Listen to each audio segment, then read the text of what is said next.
Okay, we can start in 3 minutes. Asad, Hmm. on your list of participants, I see you sent the Excel sheet, but the emails are combined with the names and things like that.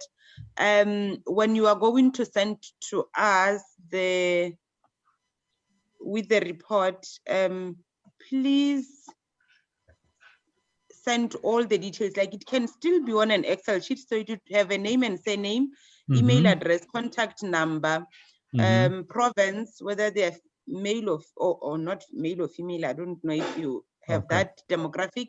You can also have the province and whether they are youth and whether they are township, rural, and urban. Okay, So no, when we've got that. No, I've got that information. But what we noticed is like only 70% of the participants that actually joined completed that format. So I'm going to have to send it out again to that 30% of the people that haven't. Guess what? That is our method of verification. If we don't have that, this didn't happen. Yeah, no. Unfortunately. No, perfect. No, I'm gonna have to. That's why I'm gonna stress today that the people must complete those forms. Yes. Okay, I see.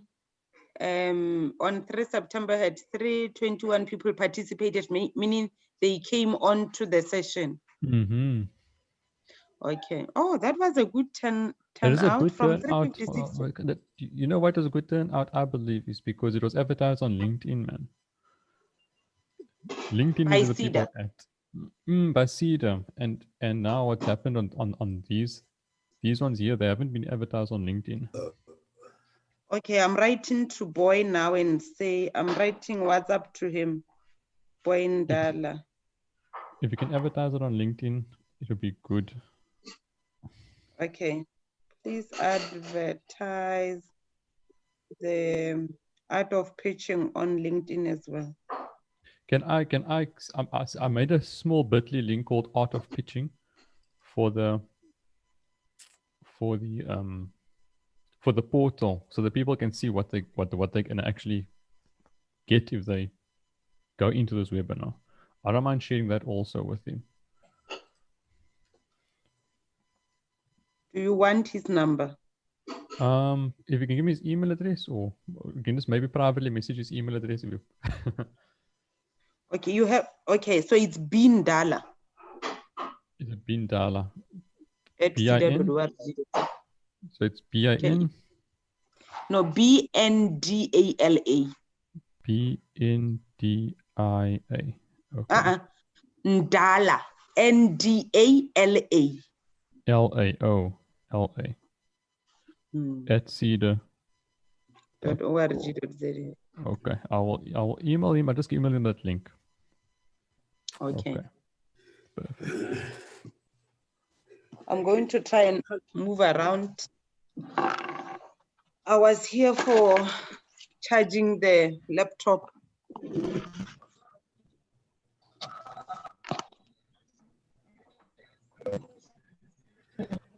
Okay, Azad Khaladi, you're going to have to start shortly. I see it's 10 o'clock now.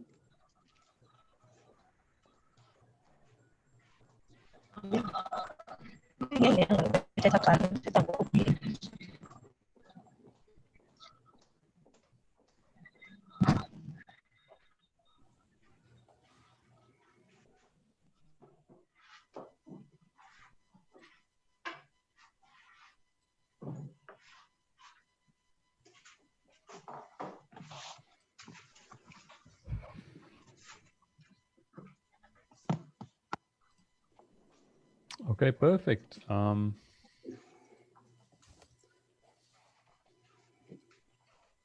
Where's Khaladi? As we better start. It's 10 o'clock. I think we can start, yes.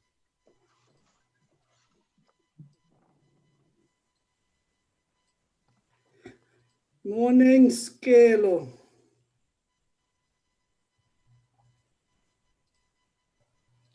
Morning, Coach Scalo.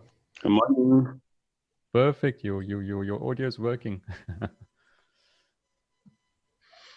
Oh, sorry, I just noticed I was muted. Morning, everyone. Are you well today? Well, thanks, Kelo. Yeah, fantastic. Haladi, shall we start? Good morning, everyone. Thank you, Ahmad. Good morning, everyone. Welcome to the Art of Pitching by Small Enterprise Development Agency. My name is Haladi Tema, a consultant in innovation and technology.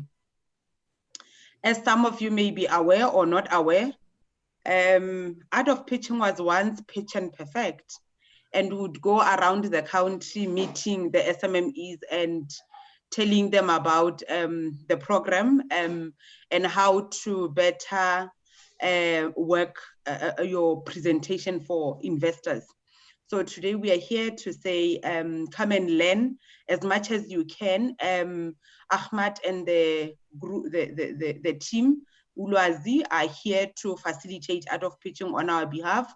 Learn as much as you can. They're from a background of banking. They've seen many business plans before, and they know what an investor is looking for from your business.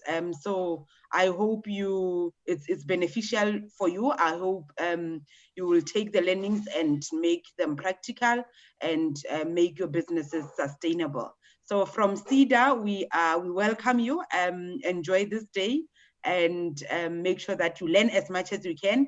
And next time when you see investor pitching coming on, like your Celsi Innovation Challenge, like your FeminTech, like Entrepreneurship World Cup, you know what to do.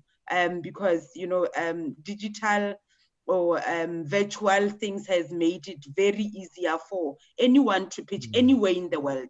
So this is just to get you going and get you saying the right things to the right people. Thank you so much. I hope it's a lovely day. Ahmad, you can take over. Thank you for always coming on board to assist us. We really enjoy our relationship with you. And I know the SMMEs will learn a lot from you guys. Thank you very much, Haladi. Much appreciated. Good morning, ladies and gentlemen. Welcome to our webinar session this morning on the art of pitching. We thank you for joining us. We really appreciate you attending this. This is our first regional webinar. You know, the first two we had were more national webinars. We spoke about pitching and how to pitch, the various styles, techniques, what you need to do, what you need not to do. Today, we're actually going to have a more practical session. Things that people are here for. They're attending this because they want something that they can use, a takeaway, something practical.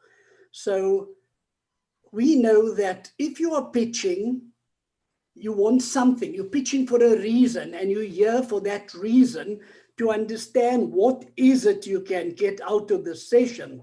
So to make it worthwhile, what I've done today from my side, I've done something, I've come up with an example of pitching, but I've chosen the one that everybody really, 90% of the people who pitch want funding.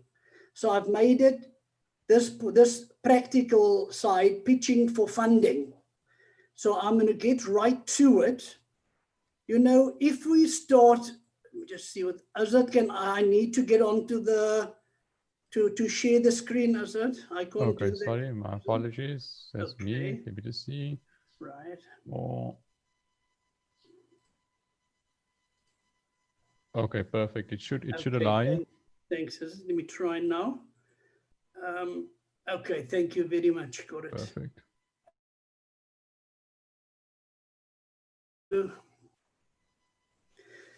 Okay, so I've made a practical example.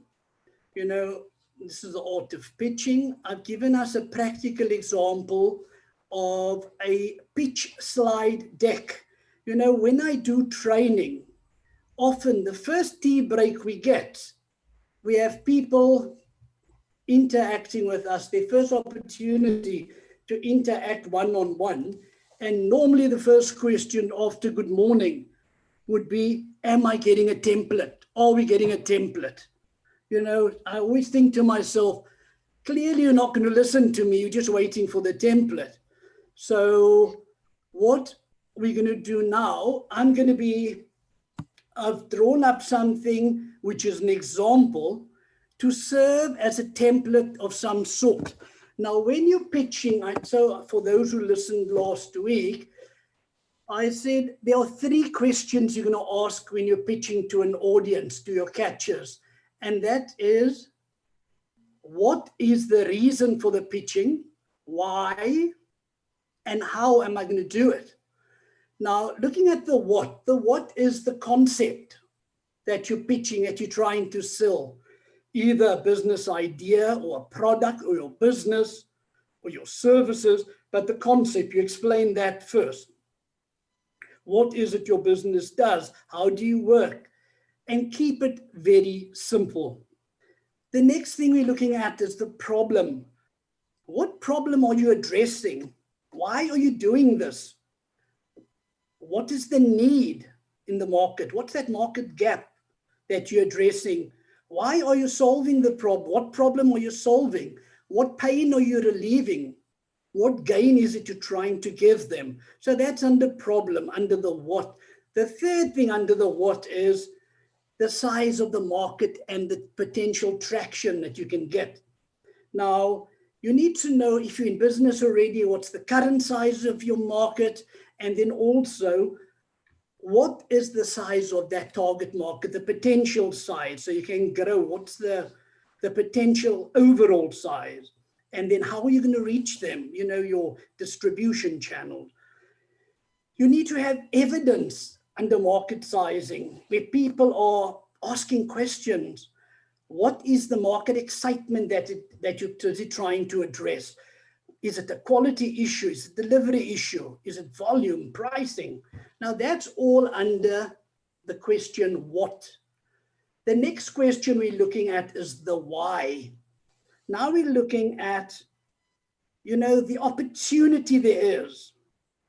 What opportunities are there in the market? Now, what gap is there that I can actually exploit? Because entrepreneurs by nature, they're not just business owners. They see gaps in the market. When they find the gap, they go and exploit it. We have something called a push and a pull mentality. If you're trying to push your product or your service onto the clients, they tend to withdraw because you're forcing it on them. If there's a pull strategy, they actually coming to you. Now that's what you're looking for. Then we need to see your competitors. How many of them are there? How big are they? How do you stack up against them? So we need to do a complete and a comprehensive competitor analysis. Businesses don't do that. They think they work in a microcosm by themselves. Then the big one, and it's nice and bright yellow, your business model. We're going to be talking extensively about that. Skelo and Azad will be giving you the details on all of that, how the business model works. That's going to be after this. And then your special source. Now we're asking the how are you going to do it? Now here we're looking at your, you know, the special source you have that others don't have. You go to that restaurant because they've got that special sauce. Now, what is your special sauce? Why will they come to you? And then the numbers. We're looking at what's the... Asad, are you able to mute everyone else in the meantime? Yes, everyone's muted. The numbers need to justify your being in existence.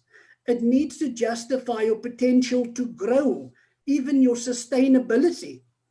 If it's dwindling numbers, you're not going to be sustainable. And then lastly, so what? Now, so what is your call to action? You've made your presentation and you're telling the catchers of your pitch, listen, this is what I'm now presenting. You need to respond to that. So that in essence would be the mindset, the methodology behind, the thinking behind your pitch. when you start your pitch, now you're going to find I always firstly give you what is required. My next slide will be an example that you can work from, making it easy for you to follow. So for under your pitch deck, this is the first page. It's going to have your company name, your logo, your summation, your summary of your business. You know, make it compelling. Make it attention grabbing. Why do I say attention grabbing?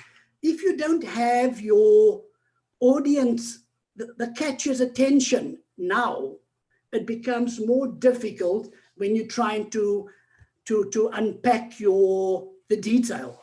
So you really need to grab the attention with the slide. You know, I've got the first impressions lost. You know, this is on even before you start talking already. This page is normally up. This is free advertising. Make the most of it. I've made up a company.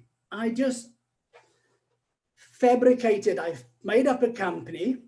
I said, Ikani is a engineering company. So I just got the Ikani ensures that the community is constantly on the move. You know, the old saying, if it's meant to be, it's up to me. And then on the other side, we've got here, we were established to serve and add value to our community. So you can see what they are saying. So Ikani Engineering essentially is an auto engineering workshop situated in Khayelitsha, which provides high quality automotive engineering solutions to garages, bush mechanics, DIY mechanics, you know, people who work on their cars weekends, and then because they're not going to pay a mechanic, they can do it in the Khayelitsha, Nyanga, Gugulethu, Langa, Philippi, Crossroads, Mufuleni. Sorry, this is not a real company. I just made it up. The next thing, the next slide, once you've done that, you come out with what is the problem statement? What is the issue you're trying to address here? What problem in the market are you addressing? What value are you adding? What pain are you relieving? So we say, give a striking overview of the problem and briefly explain it. Not too much detail, because in a presentation, if you're going to do a pitch, you normally only have 5 minutes. We give you 3 minutes with 2 minutes for Q&A, but the maximum we'll probably give you is 5 minutes. So now here's the thing. You can't just say, I'm only speaking for 3 minutes, so I'm going to gather information equivalent to 3 minutes. It doesn't work like that, people. We work with systems thinking. In a system, you have input, processing, and output. If your input is very sparse and minimum, you're only processing very minimum information, and your output will be very limited. That is why that clearly is not going to do it. So you need to get comprehensive, robust input, processes, thorough processes, and you'll have a comprehensive output. So you need to do your whole story. When you've got all your slides, you've done everything, now you work back and you cut out so you can just do the most important. But you can't hope, I'll just do this and that. You need to get the whole 9 yards when you start, and then you can cut out from there. Then you need to elaborate briefly how this impacts on or it will impact your service, your product, will impact on the customers and the experiences. You need to frame the problem effectively. Here you're going to set the stage for the entire pitch. If they understand what it is that you are addressing, what problem you're addressing, what issue you're going to be solving, what pain you're going to be taking away, they're going to be listening from here on in. So what I just got here, a bit small, but this is more for you. Previously, there was no auto engineering workshop in any township in the Western Cape. And engines that requires repairs is always taken to the outlying areas like Belleville, Strand, wherever. Now, often mechanics have lengthy waiting periods for their crankshafts and cylinders to be repaired. The majority of vehicles requiring engineering repairs are the taxis. The problem is that the taxi owners require their vehicles on the road all the time, because every moment they off the road, they're losing money. So their vehicles need to be repaired in the shortest time at the cheapest, at the most competitive price, and they need decent quality workmanship that they don't have to go back shortly. So that's your problem statement that we sort of talking to the previous slide, your problem statement. So now we're telling them just what it is that we're doing, how we are going, what are the problems that the community face, the community of the townships on that side. Now, what is utopia? So describe how you envisage to solve the problems that you've identified. What are your big value benefits, your advantages? What conveniences are you going to create for the customers? Yeah, I'm saying, please be precise and clear. Don't waffle and talk about peripheral issues. Right? Now we're saying we need 2 additional machines. And we need additional machinery, sorry, not 2. We need additional machinery, and we're going to appoint 2 additional experienced operators that will meaningfully increase our capacity. We are so stretched, we need to increase our capacity. The customers will save valuable time and money. Money because if their taxis are off the road, they're not going to earn money. So we'll save valuable time for them. And another thing is they won't have to travel so far to the Strands and Wynberg and wherever else, Epping, to have the things repaired because it's right in the heart of where they are. And often, you know, the taxi drivers come to these areas and people say, you'll just have to wait. We're busy with this. Here you have us right by you and we will look after you. And you don't have to wait 3 or 4 days, whatever, for repairs, you know, because time is of the essence. You need to be back on the road. You need quick turnaround times. Now, what are the demands or the requests for our services or products? In our case, our services. So here we need to talk about people's vociferous requests for these services. People are crying out for this. They need it. They need to be looked after by people who care right by them. Now, we are saying that there are multitudes of minibus taxis operating in the surrounding areas of, as I mentioned, Khayelitsha, Mufuleni, and Lagonia.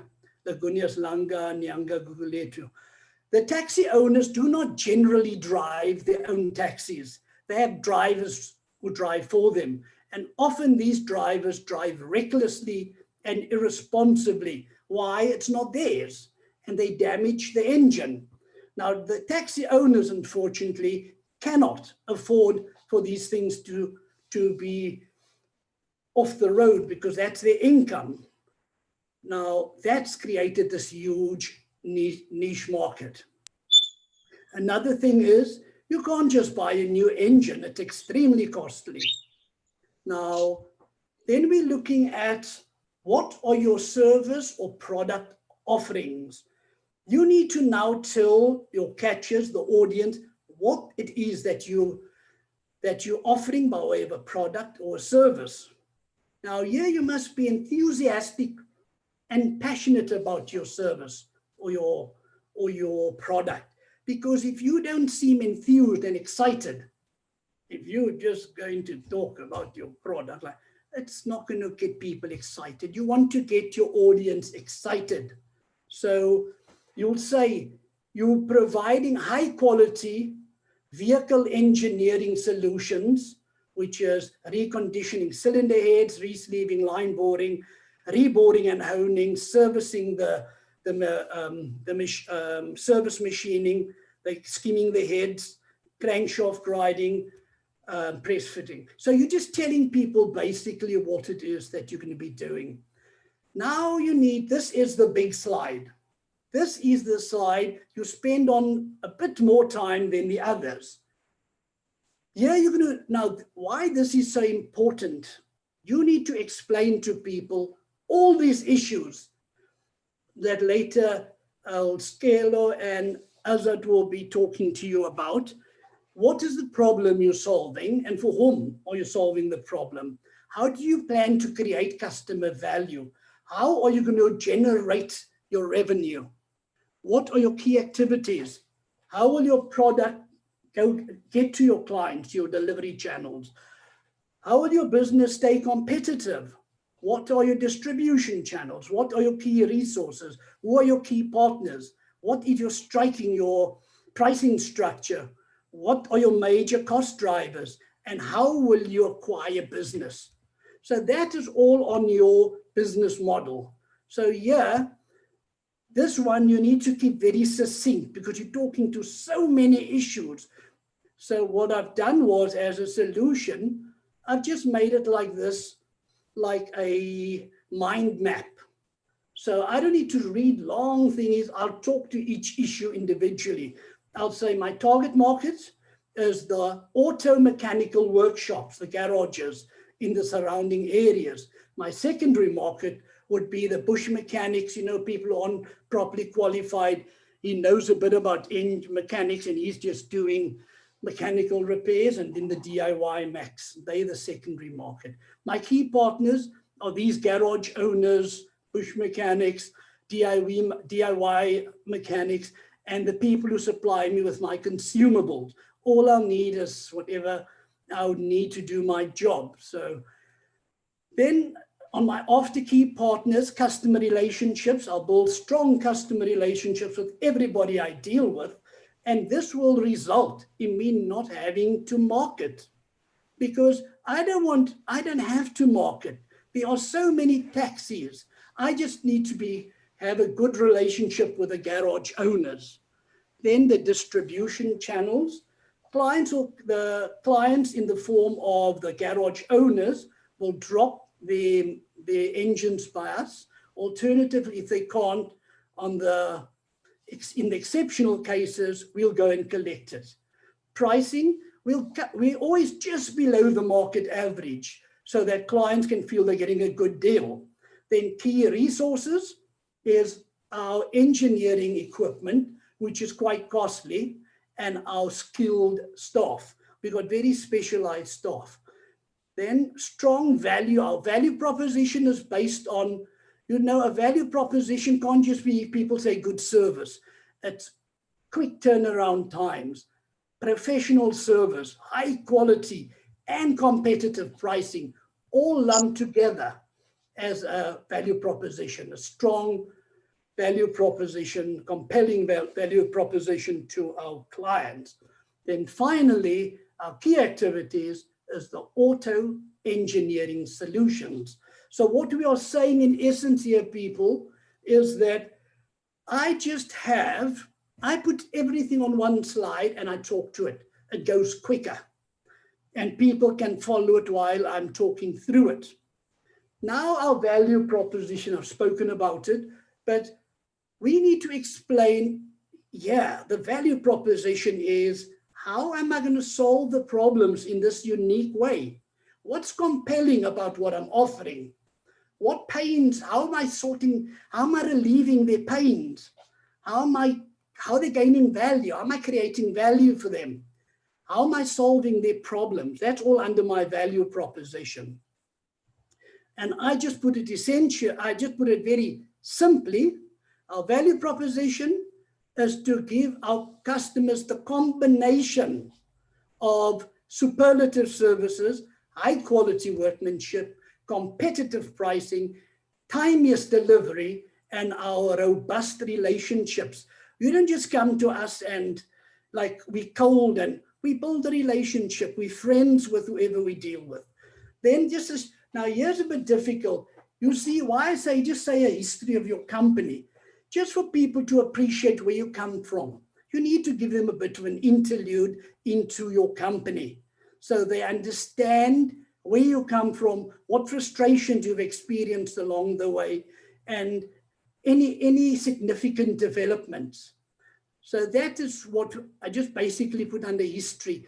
And I just put something up like the same. We started in 2017. The two owners were studying engineering at college. You know, they realized, they did a due diligence and said, you know what, in the townships, we need this. We need to do something where we can look after ourselves, give exceptional service to the people around us. And we also know there'll be a constant flow of business because of the huge volumes.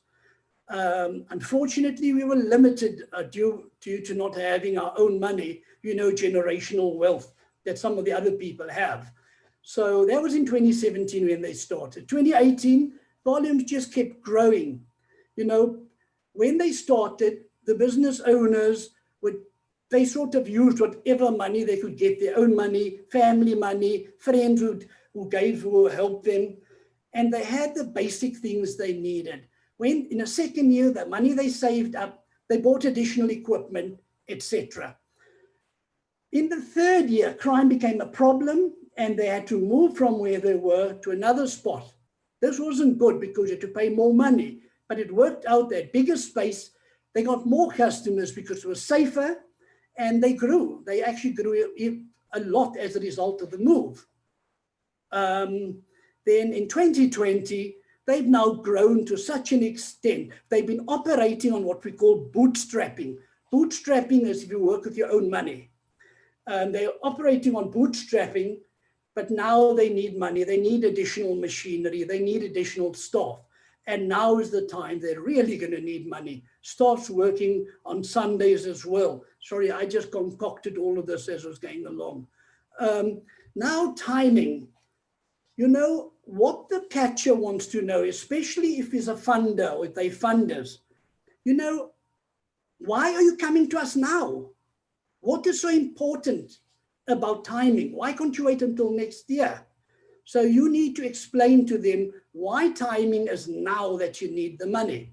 So I'm saying the volumes have become so overwhelming that we've got no alternative but to get funding immediately for the additional machinery and our staff. We cannot wait longer. Our staff's working 7 days a week. It's going to affect our morale, our workmanship, our quality will drop. And yeah, ultimately it won't be it's not a good thing to look at. So that will show the funders, listen, we need help. This is we're asking them to come to the party now. The next thing we're going to have to tell them is what trends are there in the business. Now, don't forget, I'm giving you the whole 9 yards here. When I'm finished, you need to say, I've only got 3 minutes or 5 minutes, whatever you've got. And you need to thin this out. You need to wean it down to only what will fit in that time. And once you've done that, you've figured out what it is, you need to practice that continuously. You cannot just go out there and start talking. You need to get your partner, your children, your dog and cat, let them all sit in front of you and you talk to them. If you can't do that, get a couple of homeless people outside, park them in front of you, practice on them. But you need to practice quite a lot so you get your timing right, because they're going to stop you in your 3 or 5 minutes are up. So here we're saying trends. Basically what's happened over the last 3 or 5 years, how you've performed, what's the reason for the performance, and any important developments over that time. This is basically what funders will want to hear. So I just put a simple graph. If I was going to talk now to what I said there before, I'm just saying under traction, our company grew steadily as we were only able to acquire additional machinery from our own funds. So at present, the business opportunities are available, but we are so stretched to the hilt. We've got no additional capacity. We were doing about 900,000. Then we went up to about 1.5 4 million, and in 2018, 2019, we are pushing 2 million per annum, turnover per annum. So just for them to look at, you see it's a nice growth curve. Then we're looking at our target market. Who are we catering for? Now, here we need to look at, we need to have visual personas, not personal, because here we're looking B2B, business to business. So who are our business, what does our business persona look like? We're looking at the garages. Our business persona would be the garages, close vicinity, where there's a lot of engine repairs that's required, and we're looking after them. So now we have a good idea of who we need to be looking after. We're not looking after every person we're seeing. We have an exact visual persona of who our target market is. So our primary target market is the garages in the area that fixes particularly minibus taxis. The secondary market will be the bush mechanics and DIY owners. And the third market, or the tertiary market, would be anyone requiring auto engineering repairs that's going to wander into our business. The next thing is the size of the market. We need to know what is the potential size of this market that we're targeting. So it's often difficult to assess this here, because how do you go around? This information is not readily available. You can't quantify this, but you need to go out and try and quantify it, because if you can't measure it, you can't manage it. So you need to try and quantify this type of thing. Often you'll be required to make assumptions because you don't have all the enough information to be accurate, but you need to make informed calculations. Now, just our example, I actually found out that stats reveal that there's 14,000, I think 500, 14,000 and some minibus taxis in the Western Cape, most of which are owned by the residents of the townships.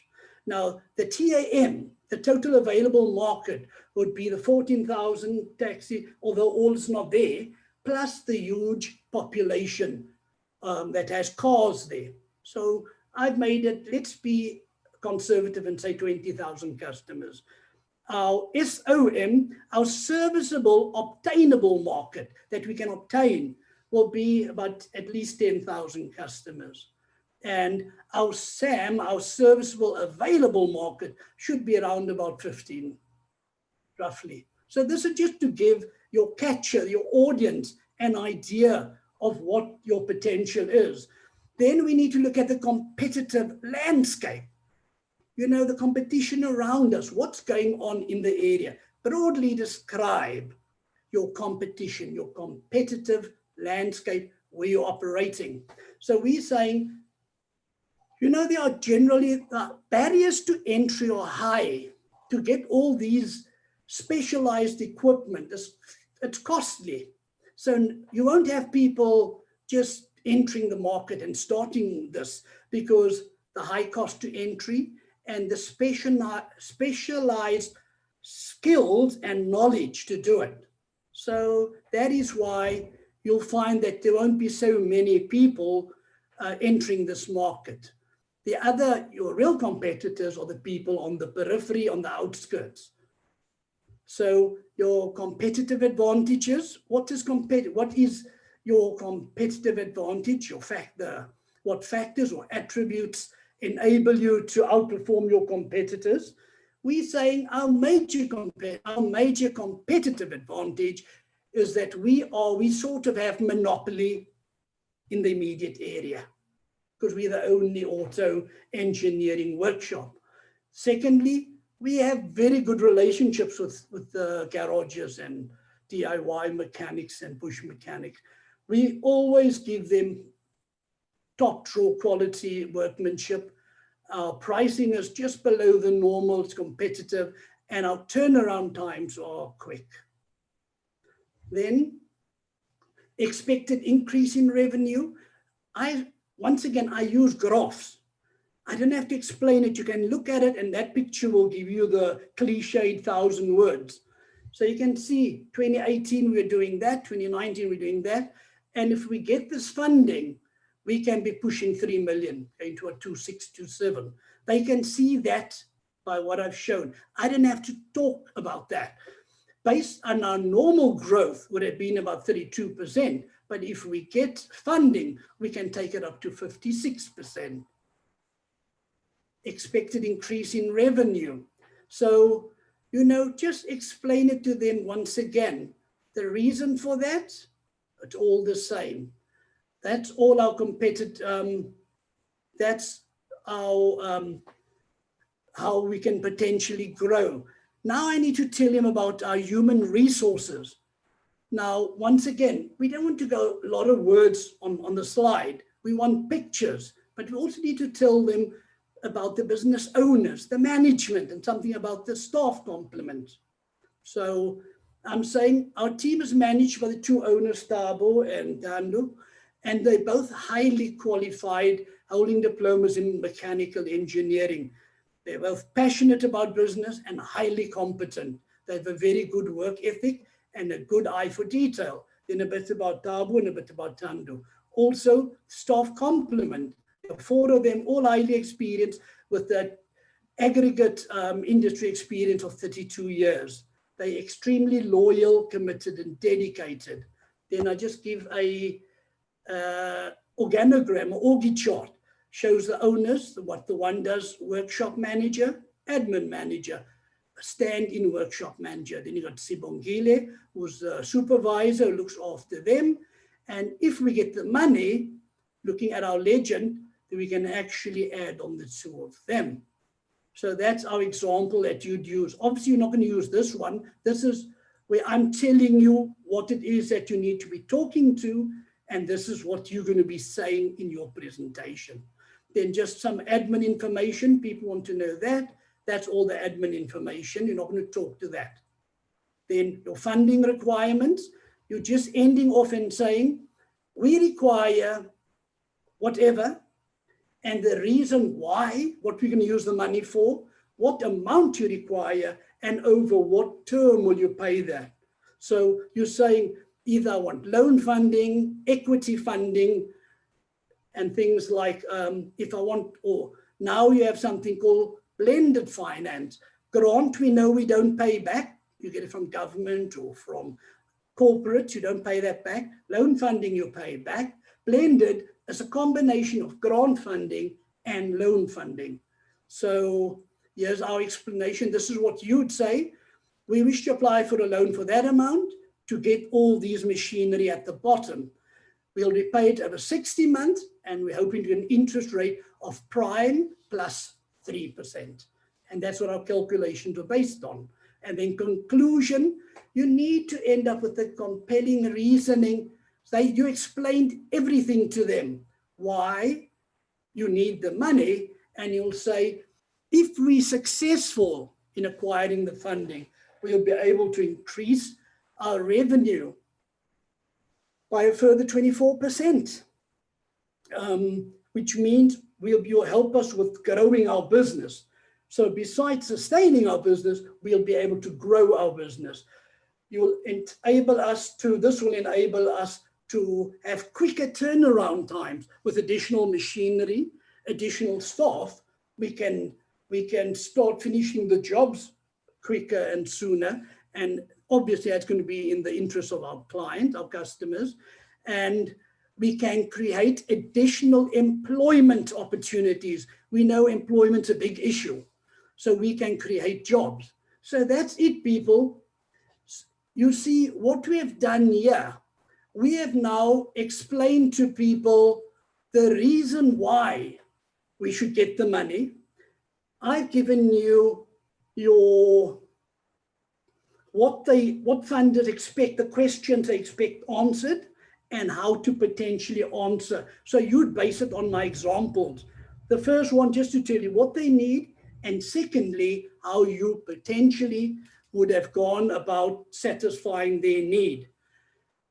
People, I hope that's going to be useful. We're going to make that available to you. You can work from that. And that will help you with your pitch slide deck. You can also use that information in your funding proposal, in your request for funding, your business plan. And yeah, because that's going to give the basis of what people would be looking at, what funders would be looking at if you're asking for money, and you need to explain it to them in a way that they cannot say no. Okay, next we're going to go over to the business model. Now we're going to be looking at the business model, and we're going to be looking at the business model canvas. Now we know that the business model, okay, let me not steal their thunder. I'm going to hand it over now to Coach Scaler, who's going to tell you a bit about the business model and how to use a business model canvas so that you can acquire all the knowledge you need to do what I've just, to speak to the example that I've just shown. Coach Scaler, over to you, sir. Thank you. Coach Scaler, Coach Scaler, before you start, can I just quickly do a poll? A quick poll to the audience? Just so it'll just help you engage with them. Guys, the poll would be, I just want to know on your side, whoever's joined with us, it'll just let us gauge your experience or your attributes and your exposure to the business model canvas previously. And I believe if we get the answer, then our coach will be able to address depending on the knowledge and the exposure you have. Okay, so the first, I'll put it out for a minute. It's multiple choice. There's no right or wrong answer. Okay, we just want to gauge the experience in the room. Okay, so I'm launching the poll. You can choose one if you've already done the model yourself. So if you've already done the business model canvas yourself, you can choose the first option. If you heard about it somewhere, you maybe didn't go in depth in it, but you heard about it some, you can choose the second one. If you've seen our content or been to our previous webinars, you can choose the third one. And if this is the first time you're actually hearing about the business model canvas, that's going to be introduced, you can choose the last one.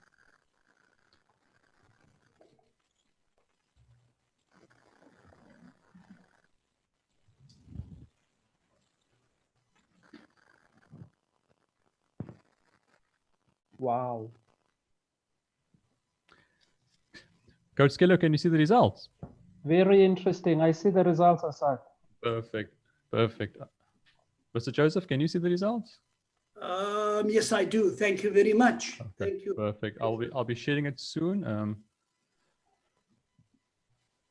We only got 77% of the votes in. Let's give it another 30 seconds, guys.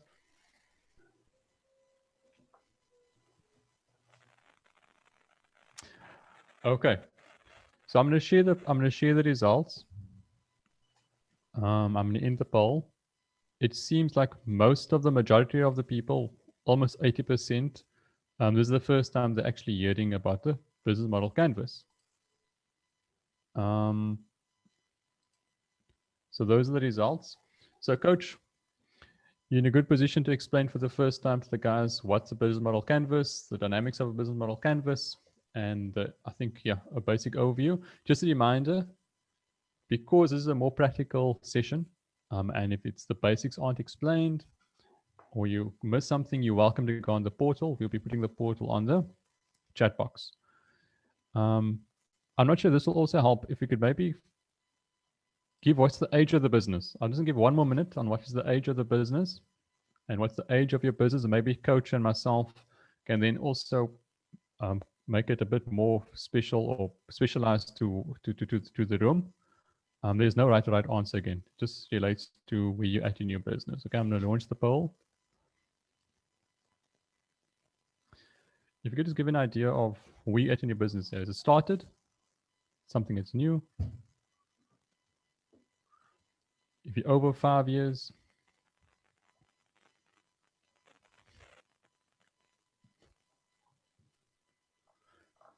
cool, we got 70% of the votes in.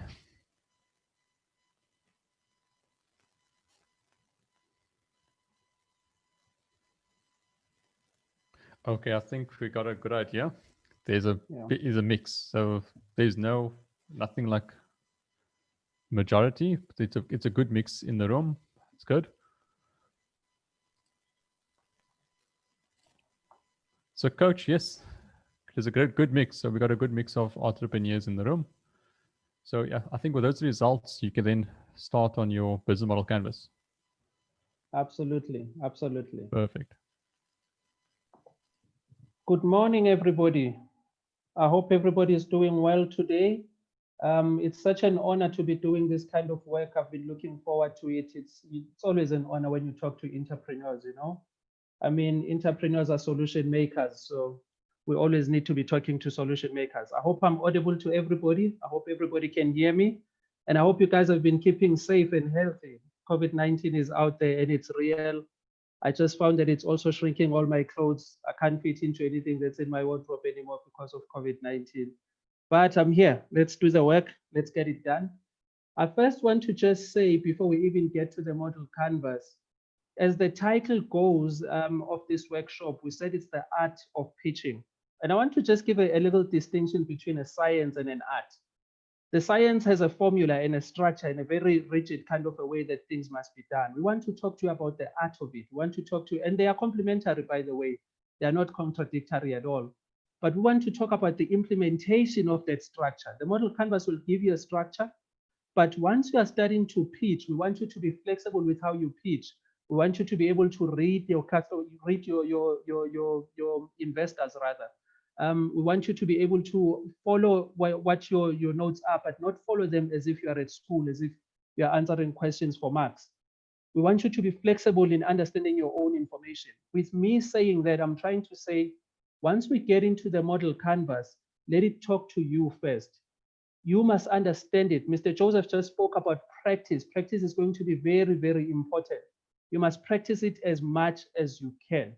Now, part of my background is that in 2012, my team and I started some 5 companies that we strictly use as mobile classrooms.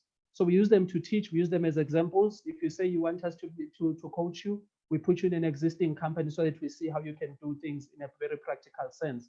I'll be picking one of those companies and making a lot of examples using that company today. The one that I'm going to pick is called Car Dry Cleaners. It's a mobile waterless car wash. And I want to just take you on that journey to see how you could exit information that we'll be talking about in the model canvas by using that example. All right.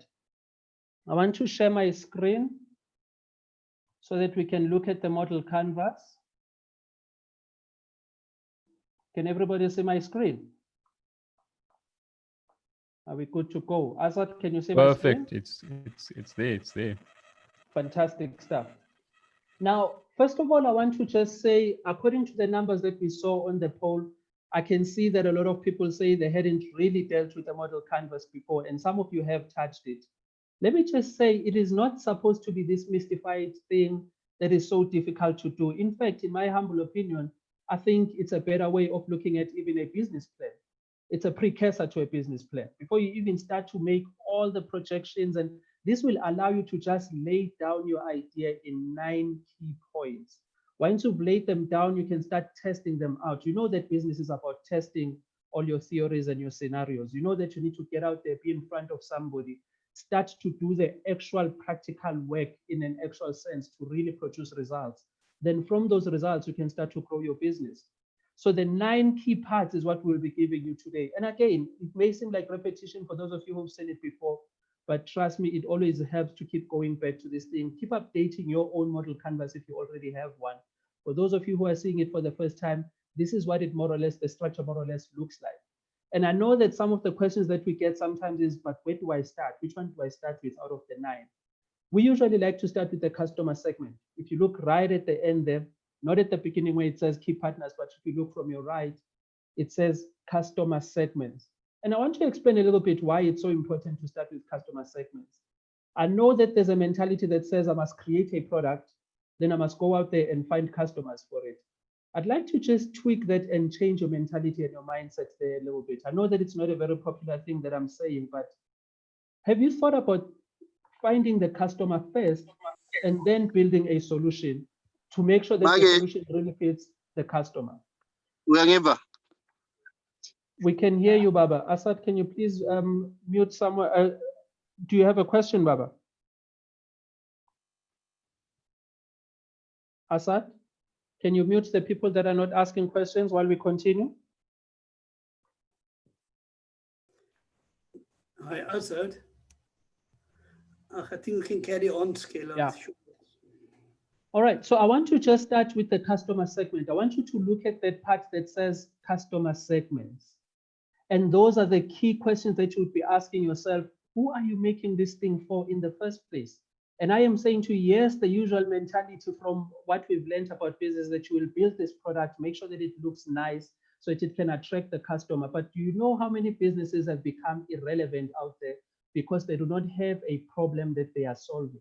They have not spoken to the customer and found out, what is your pain? What exactly can I offer you? I engage and I say to you, please go and find a customer first. So when you fill in that part, be very honest with yourself.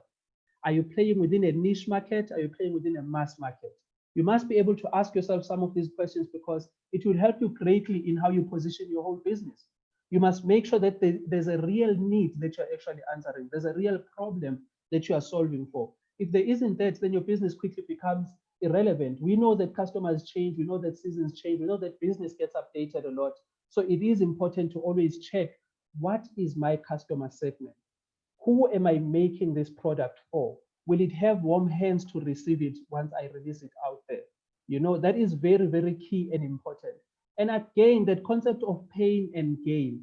Unlike in the gymming sector where they say no pain, no gain, in this case, we are just saying always make sure that there is either a pain that you are alleviating for the customer, or there's something that the customer will be gaining. That's how you can start to build your product and build your business from that basis. So now, even when you have to present this to an investor or a sponsor or etc., you will be saying to them, I understand who my customers are. I understand what kind of market I have. I understand how big it is. Speak about size here as well. Mr. Joseph spoke a lot about also articulating what kind of size is the market in. Nobody wants to invest in a business that seems like tomorrow it won't be around. I'm sure you will agree with me. So you want to make sure that you give that excitement of the growth potential of the market that you're in, and that you really understand what kind of market you're in. And really understand your customers, even do a customer persona for this part of the customer segment, so that you are very clear on what we would term your first customer. This you can do. There's an exercise that is called a day in a life. We can take just a little litmus test and say to yourself, okay, I think I'm targeting these people. What is their day like? What do they do on a normal day? How do I approach them? How do they function? What do they think? What are they about? So that you really understand, what is my customer? Is it niche? Is it that mass market? How do I approach them? How do they like to be approached? So you start with your customer segment and you start to answer yourself these key questions, and you start to just go through, what kind of, are they diverse? Is it a multi-sided kind of a market that I'm dealing with? So that I will know that I position my product correctly. And I'll make sure that as they receive my product, they receive it in the best way possible. So I'm going to move on to the next one. I'm going to move on to customer relationships, because that's the next kind of, in fact, let's move on to value proposition. I'll come back to customer relationships. And I'll tell you why I'd rather come to a value proposition first. Once I have noted that these are my customers, I'd like to then know, what is my special sauce? What makes me unique? What can I give these people that other people can't give them? You must be aware that nowadays you can't really monopolize in business. There's a lot of competition. There are many other people that are thinking about doing what you're doing or have been doing what you're doing. So you must find something that sets you apart. So the key question that you're asking yourself there is, well, how am I building my solution? How am I solving the problem for the customer? What makes me unique in solving this thing? I said I'm going to make a couple of examples using the car wash that we run. We have boiled down our USP. Now, USP stands for unique selling proposition. We've boiled it down to one quick sentence. Always when we speak about the car wash, we say we are a mobile waterless car wash. Sorry, please repeat USP. USP is your unique selling proposition. Your unique selling proposition. It basically means, what is it that is very unique about your offering? And in my example of the car wash, when you really think about it, there are a lot of car washes out there. Why would someone choose to come to my car wash and not somebody else's car wash? Think about it. You drive distances and you pass many car washes to go to a certain car wash because of something that they are offering you that makes it unique for you and makes the experience unique for you. So for us, we say we are a mobile waterless car wash. And in that statement, I've already told you that I'm a car wash. I've already told you that I am mobile, which means that we come to you. It's not that stand-alone car wash where you drive and you come to us. We prefer to come to you. I've already told you that I don't use water. I am a waterless car wash. I've already raised interest. I've already tried to excite you with just one sentence. I want your value proposition to be like that as well. Because you don't have a lot of time when you're talking to your investor. You want to make sure that you quickly cover with them, well, what makes you unique? Why would a customer choose, why would a customer choose you over your competitor? What bundle of products do you have as well? So when I say, no, I'm mobile, already somebody can think, well, I have a fleet. I can't drive 100 cars to go to the car wash, but if you come to me, then you are a solution for me.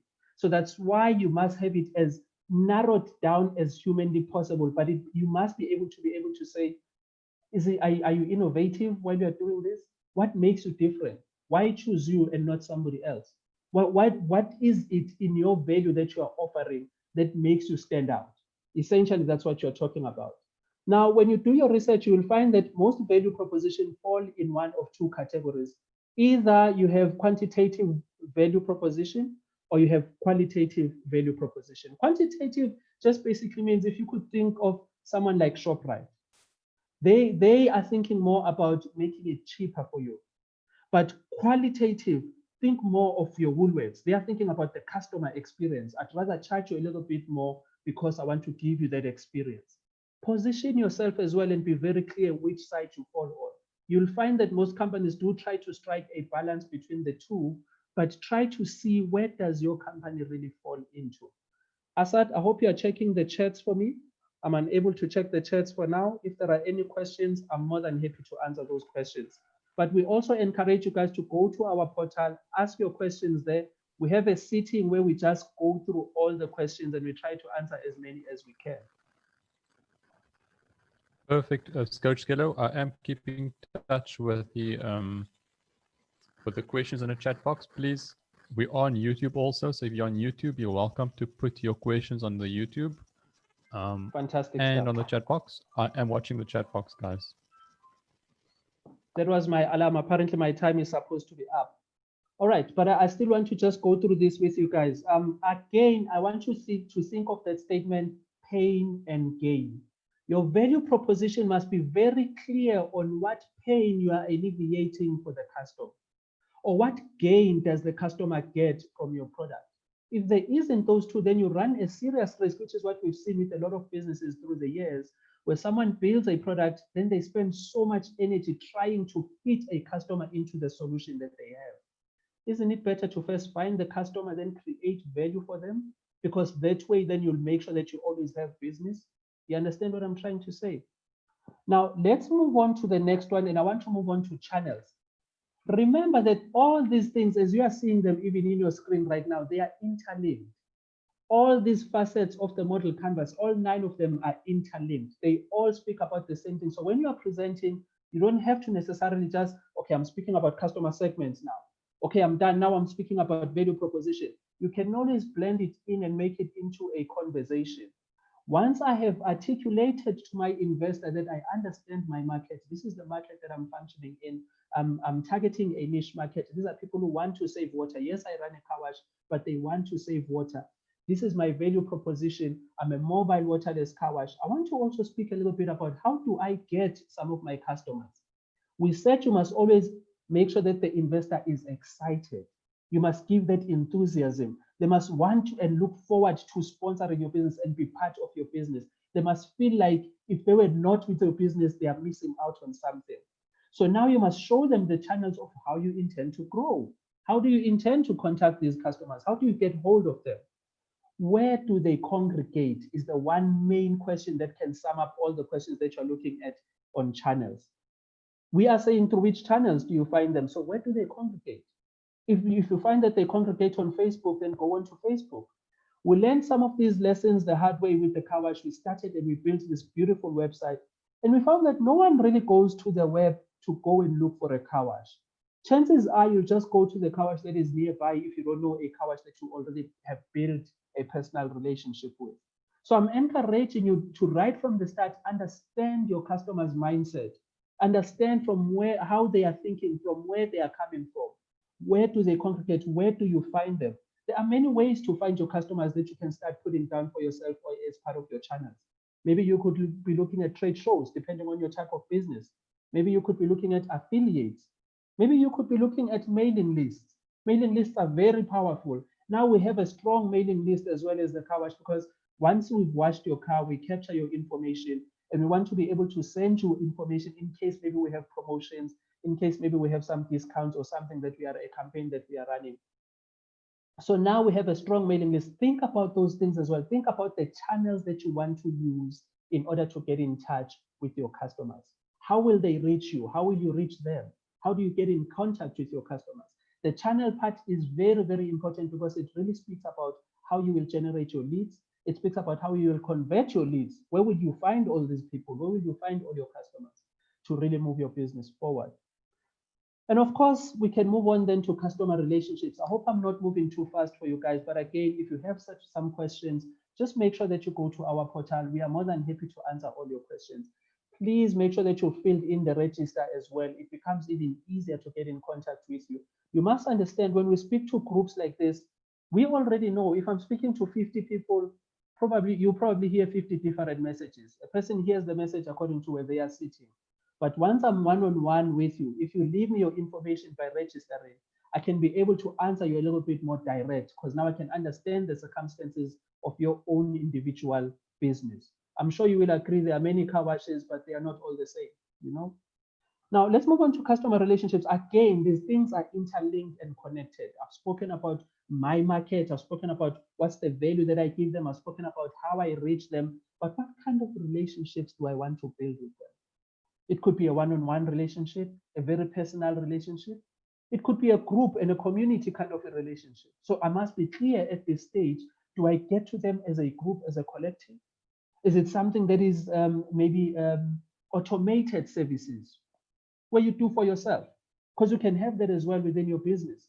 But make sure that right from the start, you are able to articulate which types of relationships do you want to have with your customers. For us, with our car wash, just to make you an example, just as we said, we are mobile. So it means we go to the customer. It means we prefer to have contracts. We prefer customers that we have a long-lasting relationship with. We prefer to invoice them on a monthly basis. So that's how we look at our customer relationships. Determine for yourself as well, what kind of relationships do you want to have with your customers? Asad, I think I'll pause here for a second for the sake of time as well. Okay, perfect. I hope I've articulated for you guys just on customer segments, your value proposition, your channels, and your customer relationships. Asad will take us forward in terms of the internal stuff. Over to you, Asad. Thank you. Thank you, Coach. It was very informative, and it's a good introduction. So what Coach explained to us is all the external parts of your business and how you create your business model. So it starts with your customer. You have to determine what customer you're trying to attract, the target of your customer, and then the value you're going to give that customer. Once you've got that, the external part is how are you going to take that value? So you got the value here and you got the customer. How are you going to bring the two together? And that's where the channel comes in. It's outside. You got the value inside and you're taking it outside with the customer. And then the customer relationship is how are you going to communicate with that customer and how are you going to build that relationship with that customer? Your customer relationships don't have to always be costly. And it's about how are you going to find that customer? How are you going to communicate with that customer? How are you going to keep a returning customer? How are you going to attract new customers? So those are all from your business seeing outside. What I'm going to do now is I'm going to focus on your internal part of your business, which is to attract that customer, to obtain that value. The value just doesn't come there. It needs to be created through your internal parts, the internal mechanisms. And the internal structure is going to be your key activities, your key resources, and your key partners. Now, Coach Skeller spoke about the car wash business. I spoke previously on the portal about a manufacturing company that manufactures hats, and Mr. Joseph spoke about the auto parts, which are repairing vehicles. Now, to get a sense of the room, maybe I can ask the room to provide me with maybe the first 3 types of businesses. Guys can type in the chat what type of businesses they currently have, and then I can address that to the audience. And maybe make it more practical.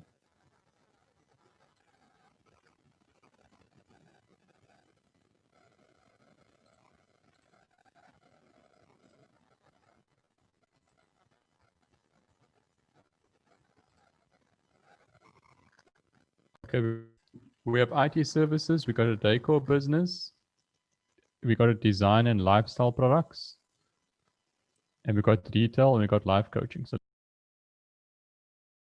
let's see if I can go through those and address some of them. Sorry, for some reason it seems my video went off. My apologies for that.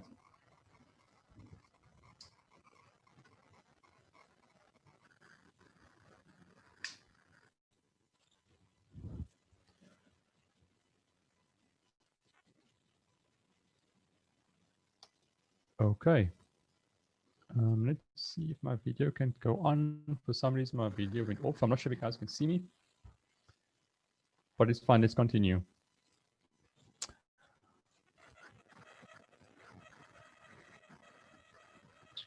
All right, let's start with the key partners. Now, your key partners is not only your suppliers. So some people will think it's your suppliers. It's not only your suppliers. Your key partners are the relationships you build with getting your value to your customer.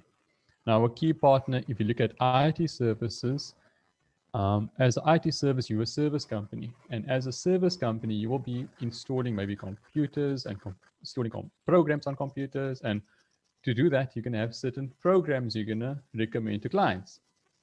Now, your key partners will be the relationships you build with those program manufacturers and the people that are actually in charge and building those programs.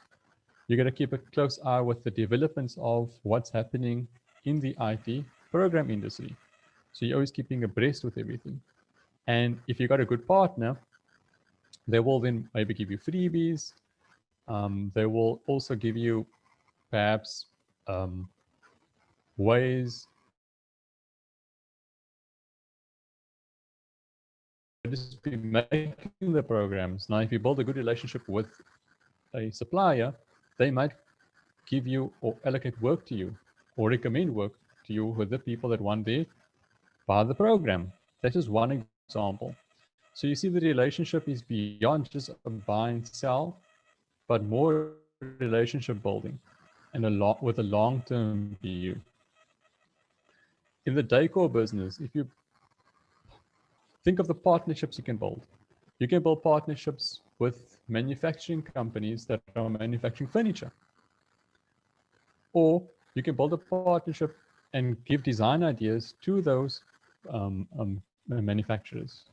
And you can even collaborate with them. So it's not only about a buy and sell single point, is you think about it as a holistic relationship where you can actually exchange ideas and collaborate on ideas and exchange value in those terms. And that's what's going to help you with your USP.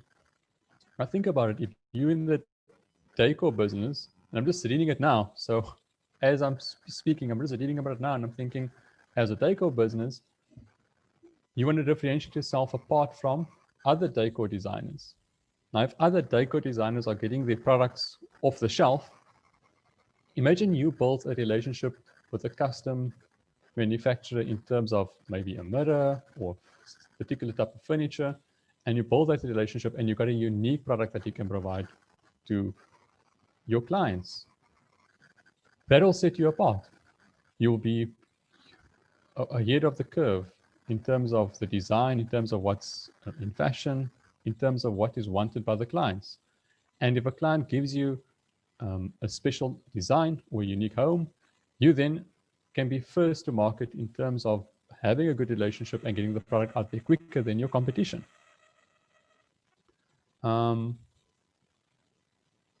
Fish farming. If you're in fish farming, maybe a key partner would be, I'm not sure what type of fish farming you're in, or if it's which part of it, in the downstream market of actually farming the fish, or you're distributing the fish. So it's be a bit hard for me to help there. But maybe you can just put in the comment, where are you at in the fish farming, in the value chain? So that's just the key partners. Then your key activities. Now, the key activities is the things you're going to do on a daily basis, yourself, your staff, the way you're going to be handling your business. That's all the stuff you're actually going to do. That's the action items. Now, without these action items, think about it, you won't have a business. You won't be able to create value. You won't be able to communicate with your partners. You won't be able to use the resources you have. You won't be able to communicate with your customers. Now, the key activities is what actually drives the business. That's the fuel of the business. And it speaks to everything in the business model canvas. Now, you got to ask yourself, in your key activities, one question you have to ask yourself is, are you able to deliver that value? That's the main question. If you're unable, if you have a value proposition of, as a car wash, that you would give if you're able to deliver a waterless car wash and you can do it on site. If you don't have the equipment or the skill to provide a waterless car wash and you're unable to go to the client, then that value proposition is not going to hold true. So the two speaks to each other. You have to understand, and I believe you write a workflow chart on how you're going to produce those activities. And one word of caution, when you're doing your pitch and your final pitch, I find that business owners, they know what activities they have to do in their business because they know their business. But when it comes to the day of the pitch, try and keep the key activities short and concise. Because if you're going to spend too much time on the key activities, you're not going to have enough time to speak about what's truly important in your pitch, and that's your value proposition, speaking about the problem and the solution you're solving. So just a key note on that side. Then your key resources. Now, the key resources is the resources and the assets you need in your business to be able to extract the value to the customer and extract the value and allow you to be in your business and have those key activities. So if you're a waterless car wash and you don't have the machinery to have a waterless car wash, then how are you going to wash the cars? It sounds simple, but sometimes we build models in our mind and we don't put it on paper. And without putting it on paper, we have these elaborate dreams. That's why it's easier to have this canvas, write down all the segments, and then see how the segments actually work with each other. And then you'll come to, is it possible then for you to create this value if you don't have the resources? Then you ask yourself, for these resources and assets, is it possible for me to rent these resources if I can't own it in the beginning? Or is it possible for me to outsource some of these activities because I don't have the resources internally? And those are the three parts of your internal processes. Now, for the fish farming, it's still in the idea phase, and the idea phase is to breed the fish. Now, a key resources for breeding fish, you would have to have access to water. So a dam or fish tanks or a fish farm. Now, if it's still in the idea phase, I doubt that the owner would have the resource in the beginning. And I hope they don't have the resources or go in an infrastructure drive and buy the resource, and rather start with customer segment and find out if there's a need for fish farming. If they've got contracts already that they can get contracts for people that want fish, and then build a resource infrastructure around that if there is a demand for it. Many companies start with the resources first, thinking that resources is the main thing in the business. No, resources is one of the aspects only in the business, because you can have the best resources, but if there's no value you can extract out of that resource, and there's no customer base or customers who need those resources, then you're basically sitting with an asset that's a white elephant that can't be used because there's no demand. It was good and good. Oh, So sorry, I'm muted. Sorry. So I can yeah, hear you. just Okay, keep that's note of good. that. Hi guys, how are you doing? Yes, Hi, Stanley, Albert, you've got a question. Can you just mute everybody in the meantime, please? Okay, perfect. Okay, perfect. Stanley, if you could just put your question in the chat box, please. Perfect. I'm not going to go in detail with the financials now, because the financials are on the portal, and I think if I'm going to go through the financials now, it's just going to, I think it's going to be an information overload. But please, if you go through the financials, it is in our portal, the financials. The key thing to know is how the financials fit into the business model canvas. And the way you get the business model canvas for the financials is allocating the cost structures and allocating the revenues. So you've got to ask yourself the question of the revenue streams that you have, how much revenue or turnover are you going to obtain from your customers, and split by the different types of revenue streams that you're going to be getting. You got to ask yourself, how are you going to obtain this revenue? Are people going to pay on a monthly basis for a subscription? Are they going to pay if it's a service after you provide the service? Then you got to ask yourself the type of hours to provide that service. And those are where the costs are going to come in. You're going to put amounts to the resources. Are you going to be renting those resources? If you're going to be renting the resources, the amount of rent you can be paid per month. If you're going to own those resources, then you're going to put it in your balance sheet and ask yourself, what's the price or the value of that resource? If it's a machine, what's the value of that machine? You're going to ask yourself, how are you going to fund that machine? Are you going to buy it on a loan? Then you're going to have a liability that you're going to have to pay back, which the fund would like to see. Are you going to pay cash for it? Then it's going to affect your bank account. So those are all questions you have to ask yourself, and how the cost structure relates to your resources and your key activities and your key partners, because all of those will come at a cost, which can be valued in rands. Now, to go further with this training, I'd like to ask a poll, and put a poll up, just to get an understanding of where we're at and where the audience is at.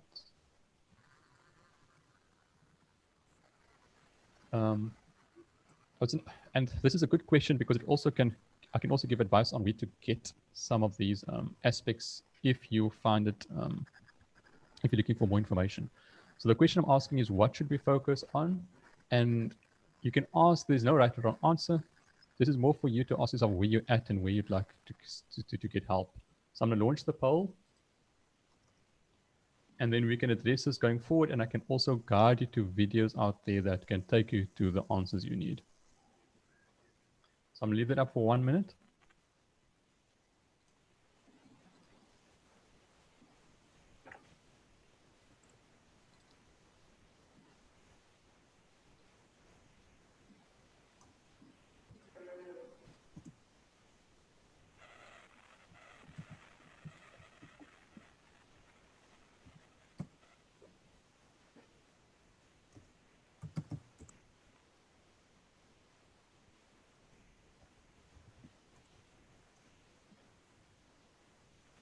Hey, Sam, current.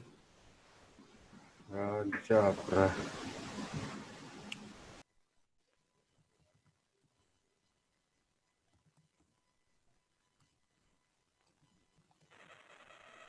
Okay, we got 65% of the votes in. If I can get just another 10 seconds.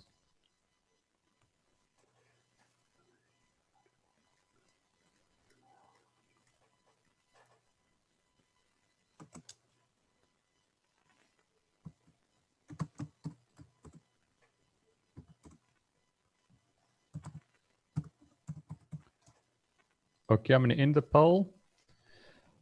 I'm going to share the results. Mr. Joseph and Coach Skiller, what do you guys think of the poll? It's actually not very unusual. The normal thing is the finance that that's a cause of concern, which is the same here.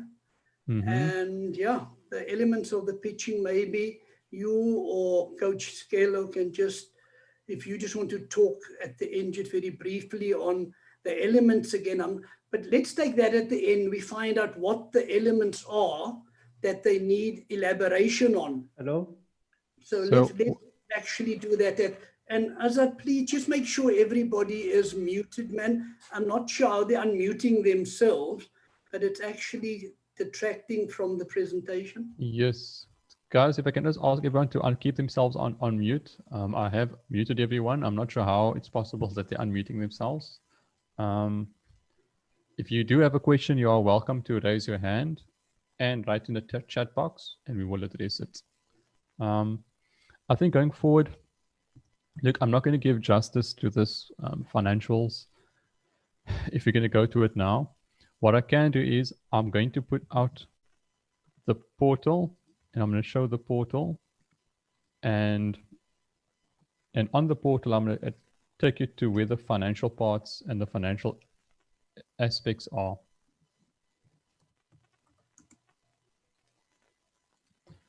Okay, so on the portal, and please guys, if you haven't got a chance, please complete the registration form. The registration form will take you to this portal. With the registration form, SEDA then is able to assist you with where your business needs are. So if you need mentoring, they have different types of interventions they have every quarter or periodically. So please go through and complete that form, because then you can get help when you need it. On the portal, you'll see that there was 2 other sessions we did. On those sessions, if you could go, normally halfway we go through the financials. So after an hour, go through those recordings. We speak in depth on the financials. We've also got videos and training out there on the financials aspects. So if you go to part 5 and part 6, and part 7 will be released soon. Those 3 will give you in-depth on the financial aspects of the business model canvas. And what we've done is we've also added free downloads. So under the downloads, you'll get a template of an income statement and balance sheet and forecasting tool that you can use in Excel, explained very simple. And I hope that helps everyone on that side. I think what we can do is, guys, I've been asked if I can put the copy and paste the portal. Guys, please, if you can fill in the form, it'll take you to the portal.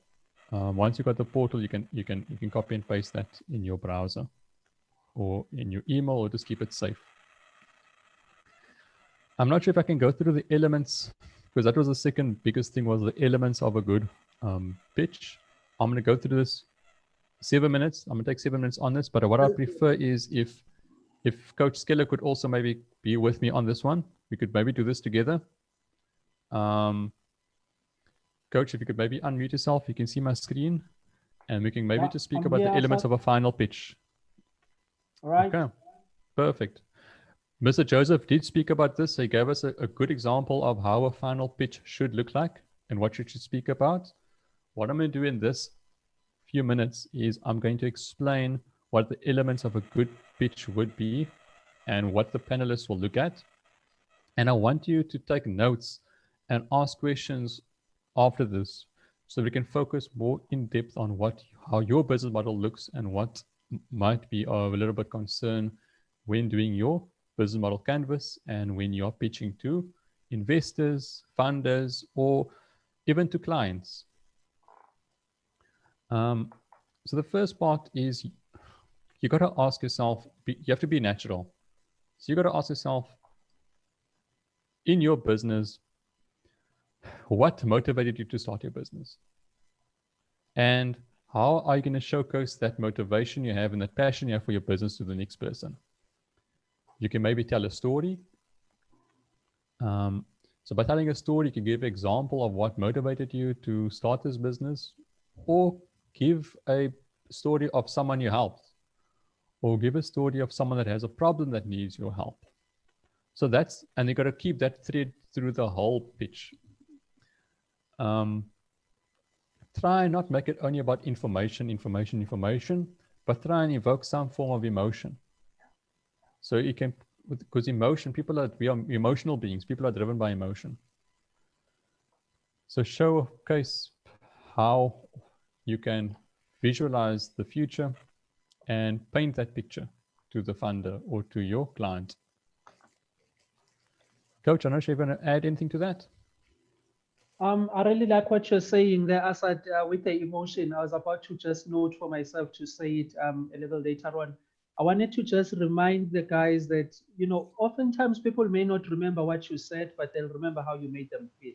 So you do want to strike that emotional chord. You do want to make your story relatable, and you do want to also just kind of know what the investor, what are the objectives of the investor. That way you make sure that you link your story to the objectives of the investor. So when you talk about it, it becomes a personal thing. It becomes, you really strike it emotionally in terms of them being one with what you're saying.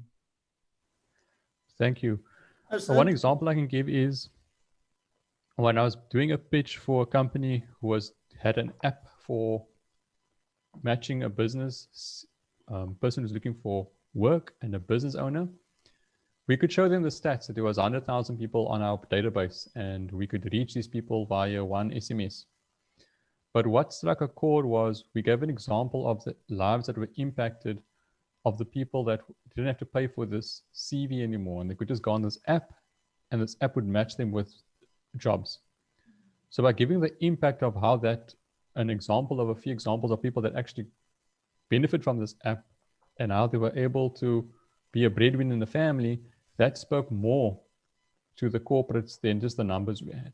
So this is one example.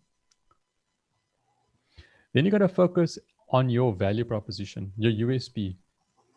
And this should be your main focus. I have to stress this enough that showcase the problem, show the problem, show how you've identified that problem, and then show how you're solving that problem or how you can solve that problem. And then talk about the pain points. Focus on the problem. Why are these all pains? Sometimes it's a pain that people don't even know about. And go in depth in the pain and how you're solving that pain through your solution. This should be the focus of your pitch, not your operational tasks. Not the dream you have. Your dream can be a dream, yes, but that's your dream. And as a business owner and as an entrepreneur, we always focus on our dreams. Everyone else has their dreams also. So you're going to come across very selfish and you're going to come across very arrogant if you're going to speak only about your dream, your dream, your dream.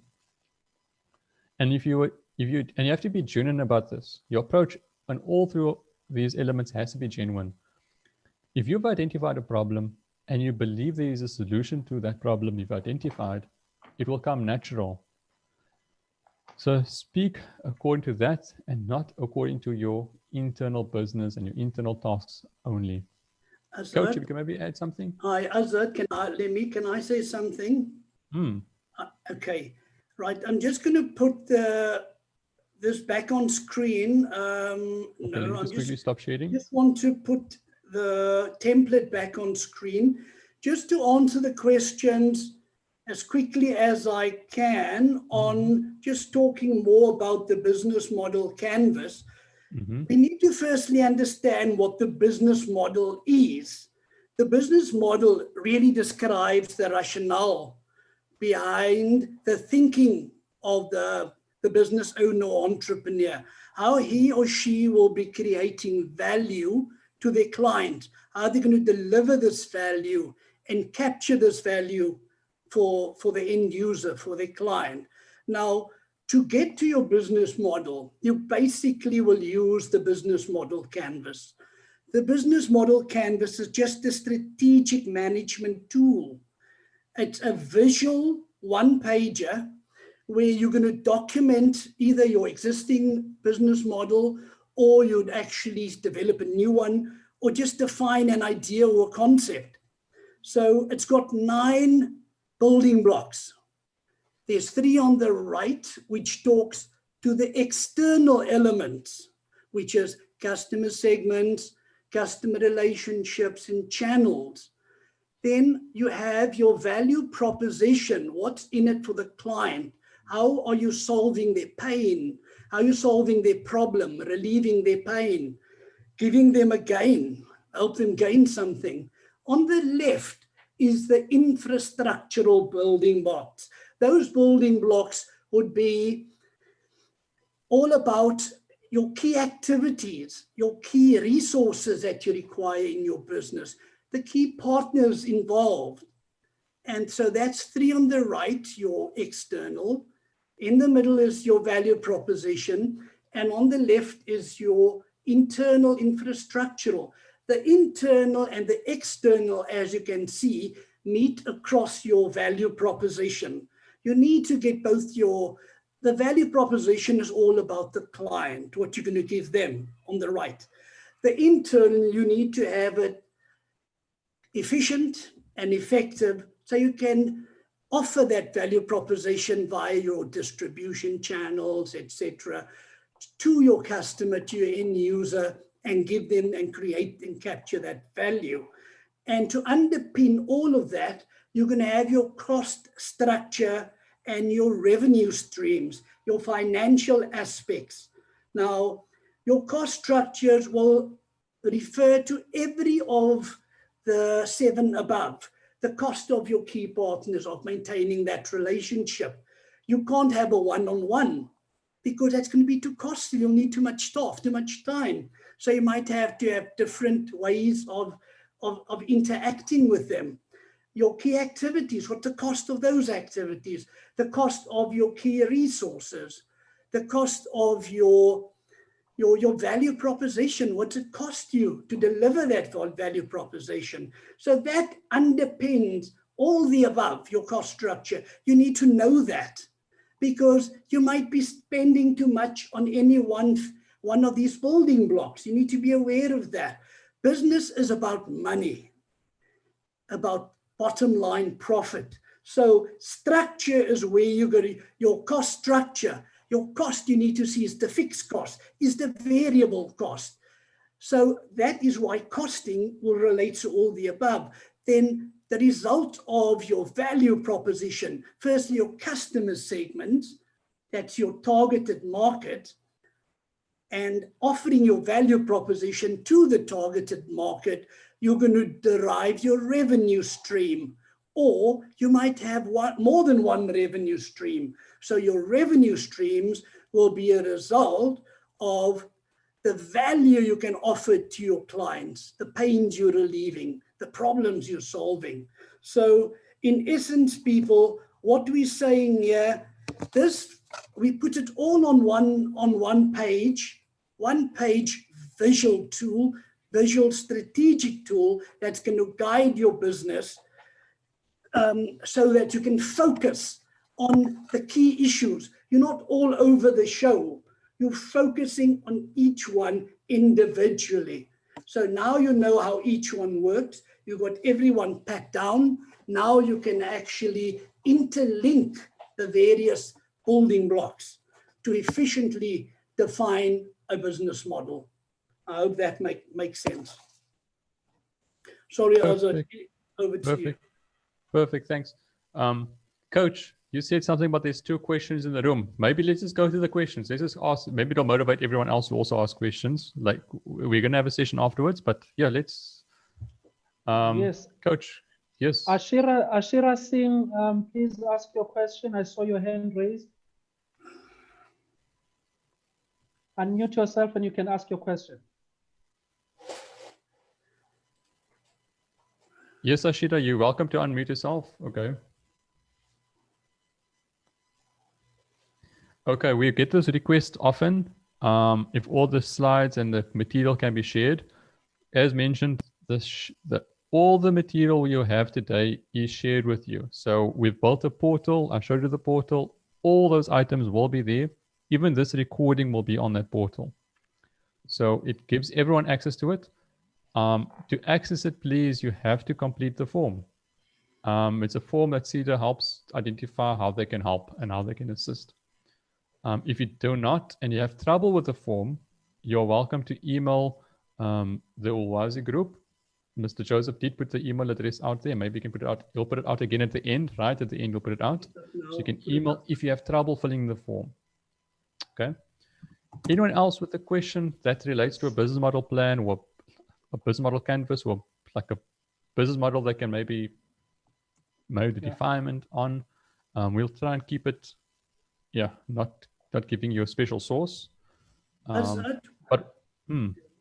Sorry, just while we're still waiting for people to ask questions, can I please encourage people to email us with your business model canvas and or your pitch deck, your pitch slide deck.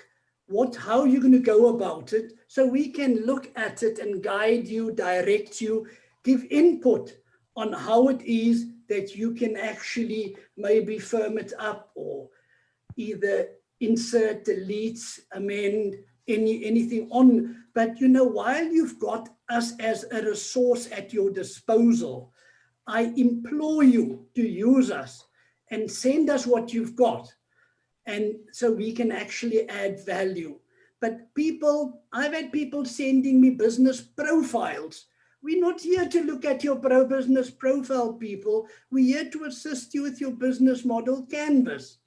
I've had people send me a business profile and say, can you please polish this up? Folks, we are asking you nicely now. We want to help you. This is the art of pitching. Send us your business model canvas, send us your pitch deck, and we will look at that. We will help you refine, distill it to try and have it best so you can actually pitch to your audience. Thanks. Thank you, Before Mr. you Joseph. continue, Asad, there was another hand from Sakil Ndabeni. Okay, I'm now allowed to ask him to unmute yourself. Sakili, if you can just unmute yourself, you're welcome to ask your question.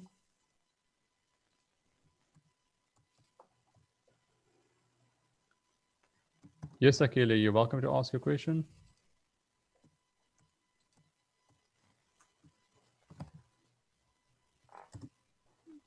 Okay, I've asked him to unmute yourself. Maybe you can ask it. You can put it in the chat box if you're unable to speak. Guys, I'll put another link out there. Mr. Joseph spoke about the pitch deck. He gave a good example of a pitch. There is more link. Hi, Sakili. Hello, yes, sir. Yes, you can ask your question. Yeah. My name is Sakil Ndabeni. I'm the director of Green Spaces South Africa. Yes. We run the Green Relaxation Clinic. This is an urban design therapy clinic, right? Okay. We work with corporate companies like Discovery, Old Mutual, and government. Our aim is to help our people, poor, rich, during the COVID-19 and post-COVID-19. We started in 2017. So my question is, I've been struggling because I'm fusing my business with my personal story. I've been struggling to create content and fuse it with my story, operations, and marketing plan in my business. Did you get that? Yeah, we got that. We got. Can I ask maybe one question first? Have you done the business model canvas before? I've done it before. That was like a long time ago. Okay. And you do understand that the business model canvas is a live document. It's something you update consistently as you grow. Yeah, I understand. Because you know what, I wanted to perfect it, you know. My business operates around the world, and I don't have a consultant presently to assist me in that. I've approached SEDA, but I wasn't happy. So that's the problem here. This is a business that speaks to Dubai Airport, that speaks to OR Tambo Airport in as far as service delivery is concerned, you know, and partnership pitching is concerned. So I need help in this regard, guys. Okay, so Caleb, I can tell you firstly, you know, it's all about keeping it simple, the KISS principle. You see, we mustn't try to complicate it and look at the end goal. And I believe we should get your business model canvas out, right? Look at the 9 building blocks. You talking a lot about your external, which is great, but have you got your customer persona? Do you know what your customer looks like? Do you know what channels you're going to use to reach these customers? Do you know what relationships you want with them? What value proposition, what are you going to solve for them? What gain are you going to give them? Then you need to look at what resources you have, what key partnerships you need to build, and then what it's going to cost you. So now, you see, you can't go to the end without going through a process. This is a defined process that you need to go through from point A to point Z. You see, there's no shortcuts and hurdling of any particular point. So my advice to you, go back to the beginning. You know, whilst you're looking at these blocks, infuse your personal experiences, whatever it is you want to do, into your business model canvas. You can elaborate as you're going along. Then further, once you've done all of that, email allwazigroup@mweb.co.za, you'll see it in the chat, and then we will look at it, we will give you input, and yeah, we take it from there. And I'm 100% sure we'll solve your problem. But you need to go to the beginning. You cannot just say, listen, that's my problem, SEDA's not helping me. I believe you can do this yourself. Follow the rules we've given you in your business model canvas. Once you've got all of those things sorted out, then you send it on to us. We look at it. We'll try and assist you to perfect or refine your presentation, and then we'll send it back to you. We'll take it from there. Does that help, Sakine? It does help. My business is at a stage where it needs a specialist. You know, people who've done it before, people who have got a special skills. I need an advisor, for instance, at this stage. I'm talking to Liberty 2 Degrees. They want to buy my business. They want to buy into my shares into my business. I'm talking to Sanlam. You know, I need a business advisor, guys. I'm very frustrated. I'm really I need an advisor. Can I come in? Help me? Can I come in while you are there, Mr. Ndabeni? You can, sir. On top of what the gentlemen have advised you to do, I actually understand exactly what you're talking about. I work very closely with my wife, and she's actually a self-love coach. So I know how it is to link your personal story with your business. In fact, I would have loved for most of the people here to be able to do that, because you are actually in a unique position to make sure that your story is relatable. I think your real challenge, if you haven't faced it yet, is along the lines of what you're talking about now. It's a scaling issue that you are facing. The real challenge is that if I'm the story of the business, then how do I scale out of myself? Because then I'm constantly the link to this business. And in order to achieve getting out of that kind of challenge, you need to start grooming someone, you need to start training someone, mentoring someone, whatever it is. I'm sure you've already thought of doing that as well. Yes, the one approach would be to get an advisor, but just like Ahmed is saying, you can always do these things yourself with these kinds of templates. You can always, because you are part of the story anyway. So you know the business even better than somebody else would. My advice is get an understudy, get someone that you will start kind of downloading the information onto, because that will help you to also spot out certain other gaps within your business.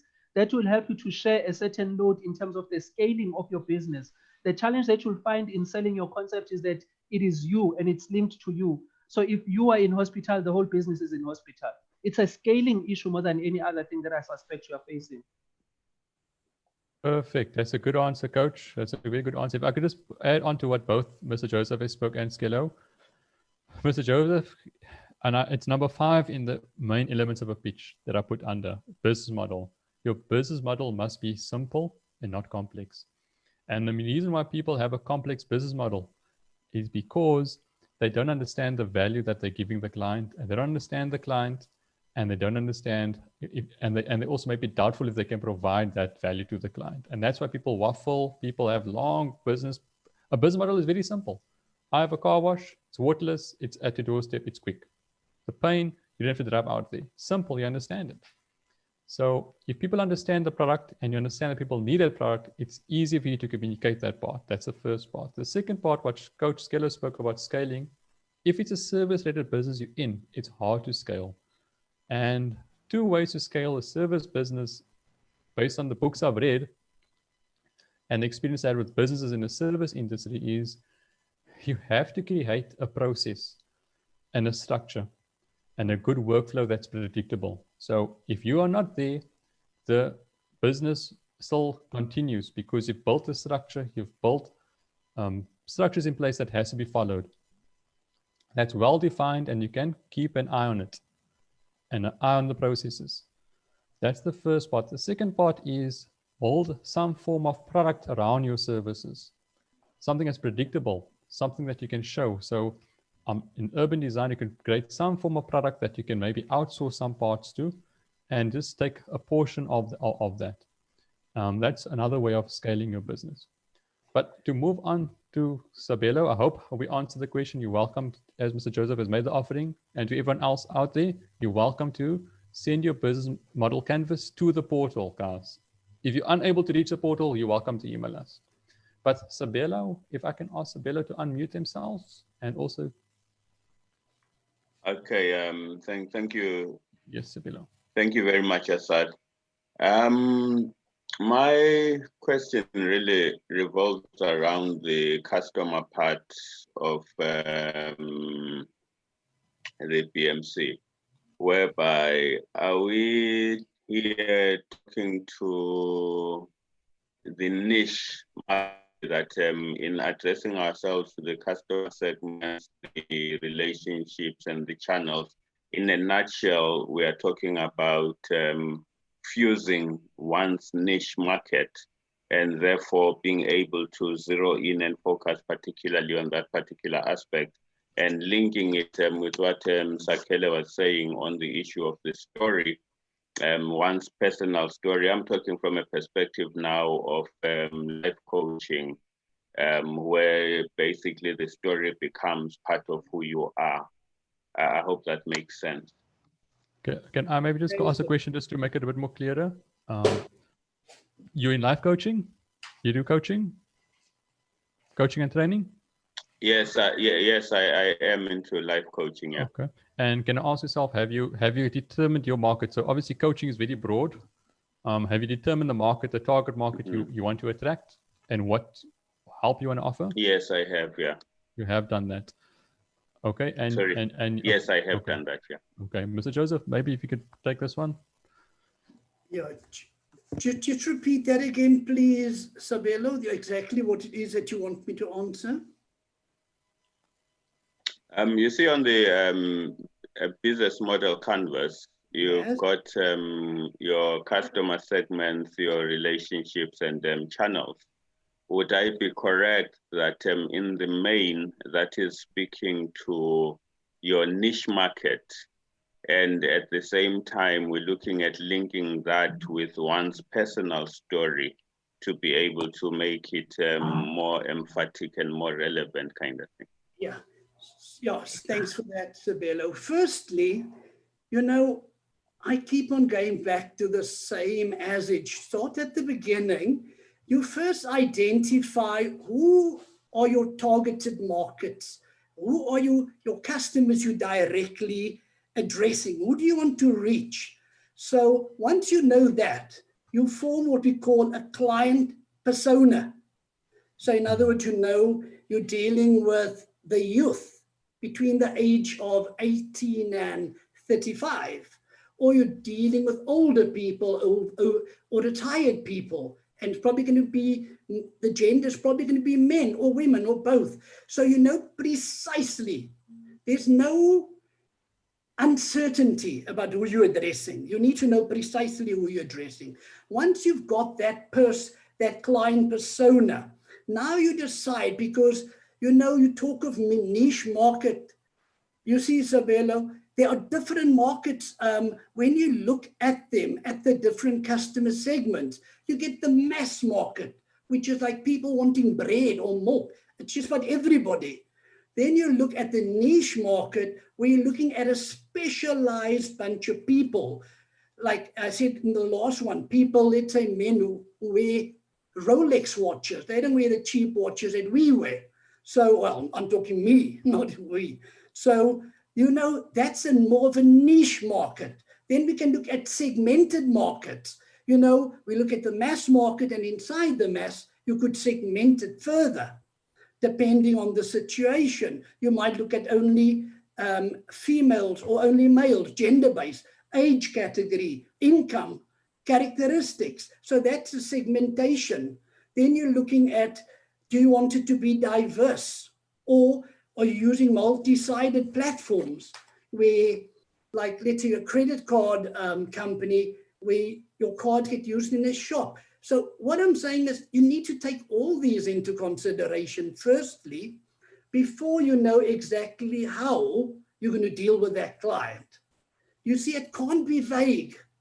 You see, if you want to give a good value proposition, you need to know who you're offering that value proposition to, whose problems you are solving, where are you trying to create value.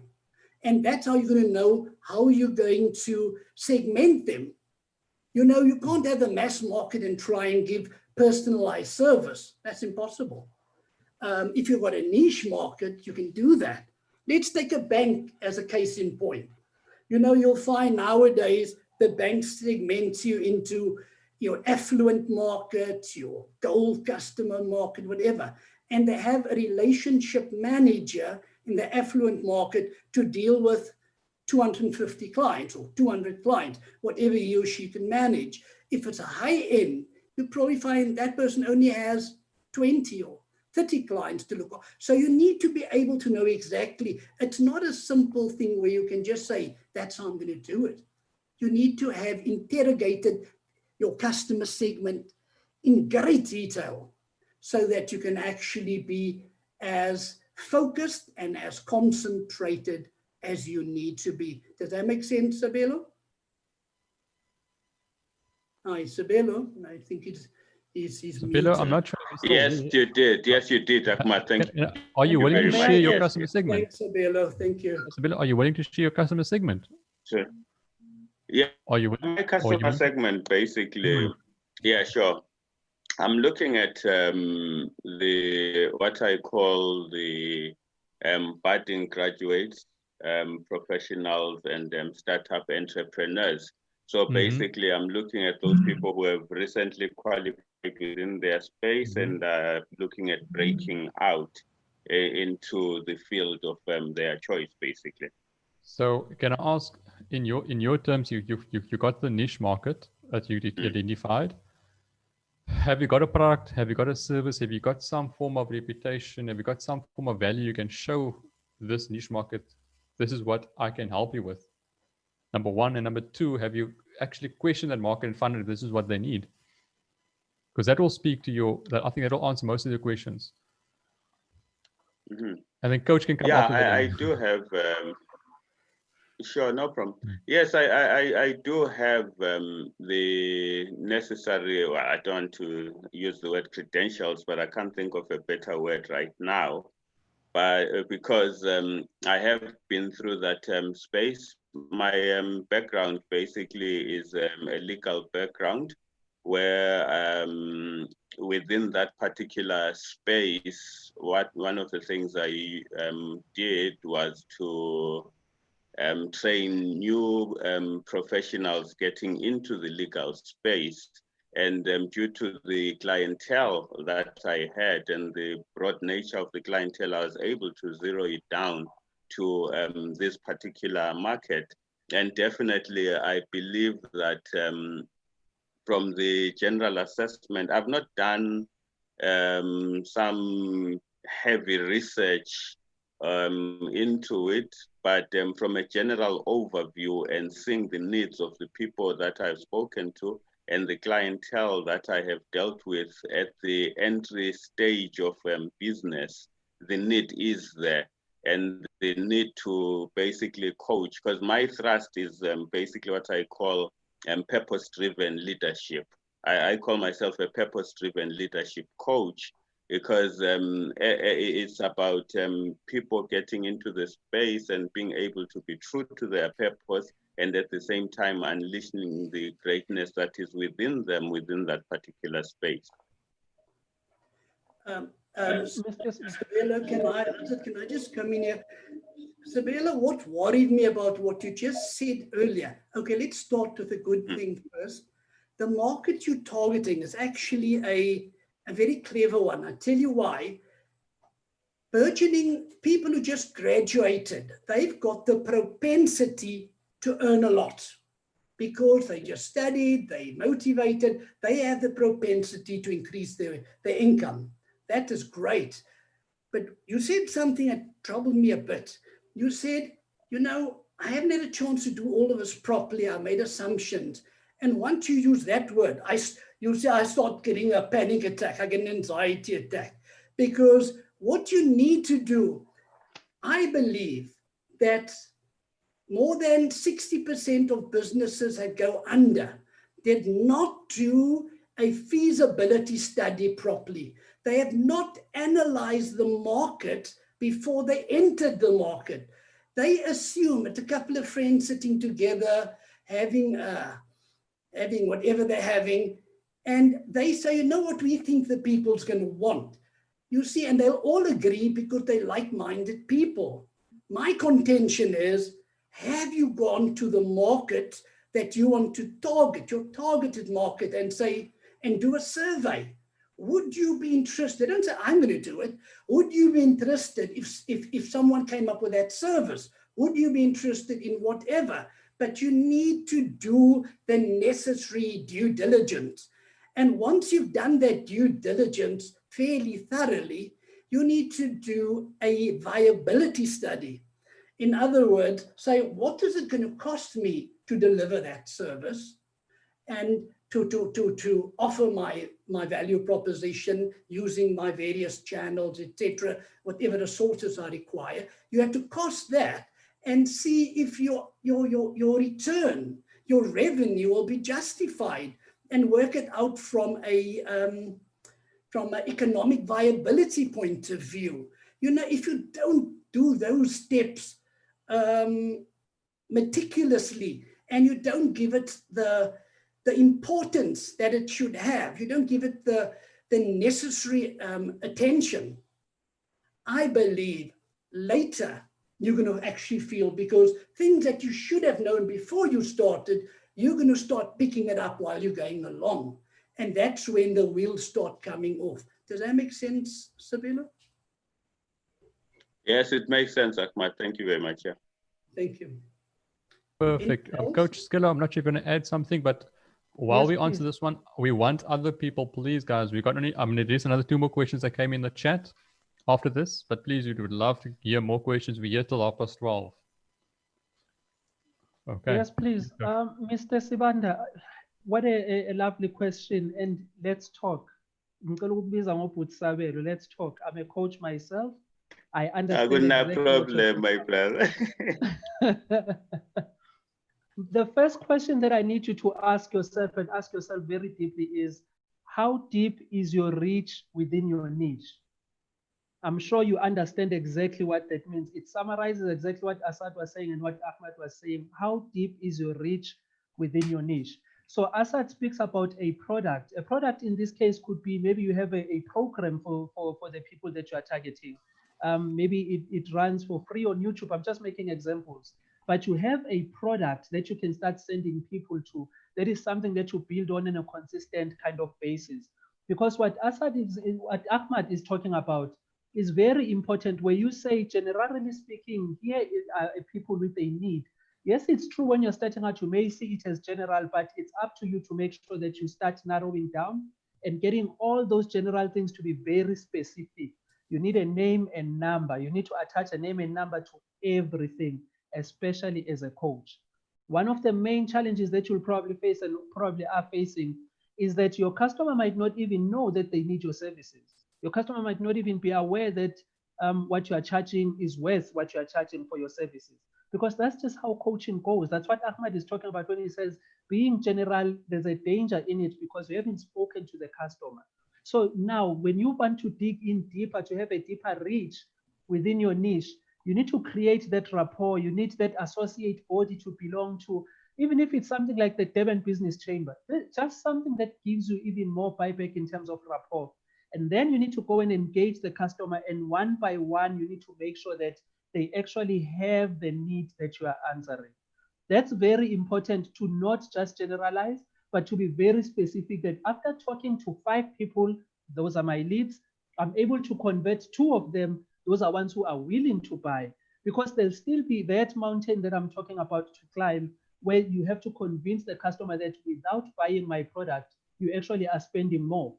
When it's things like leadership, people may not even realize how much they need your services or how much your services are actually worth. It's up to you to do that kind of digging and make things as specific as humanly possible.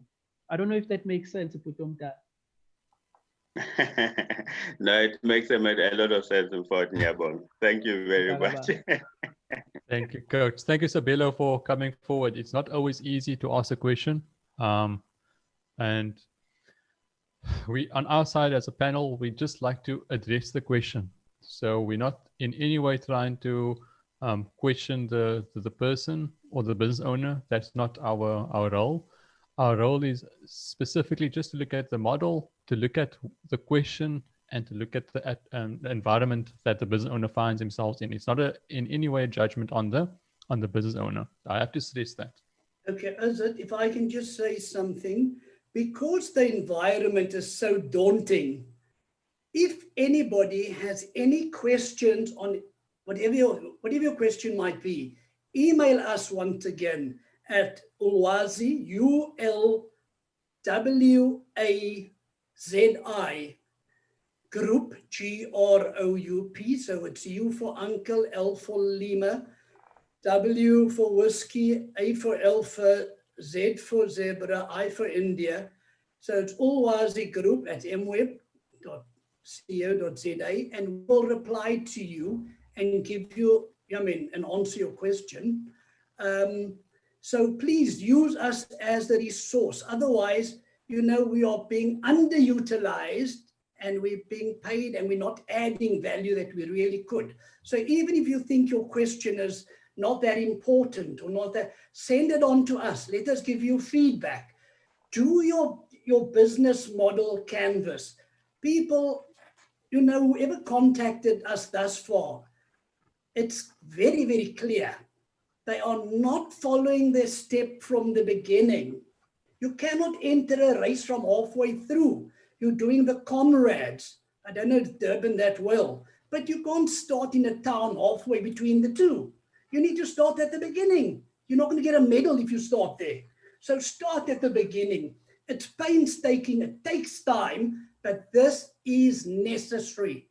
I cannot emphasize that enough. So sit with your model canvas, think about your business, give it the thought that it deserves, and what you don't know, ask. There are a lot of business people out there you can ask. Don't assume. Don't just take it that I think so, so that's what they think. Go and ask them. The more you put into the business, the more you're going to get out of your business. Perfect, Thanks. perfect, Mr. Joseph. We got 3 questions. I got one in the chat, which is from Yasmin, which we'll go through. And then I'm not sure if Miss Crush, I don't know who Miss Crush is, but that's the word we got here. She's unmuted herself. I'm not sure, Miss Crush, have you got a question?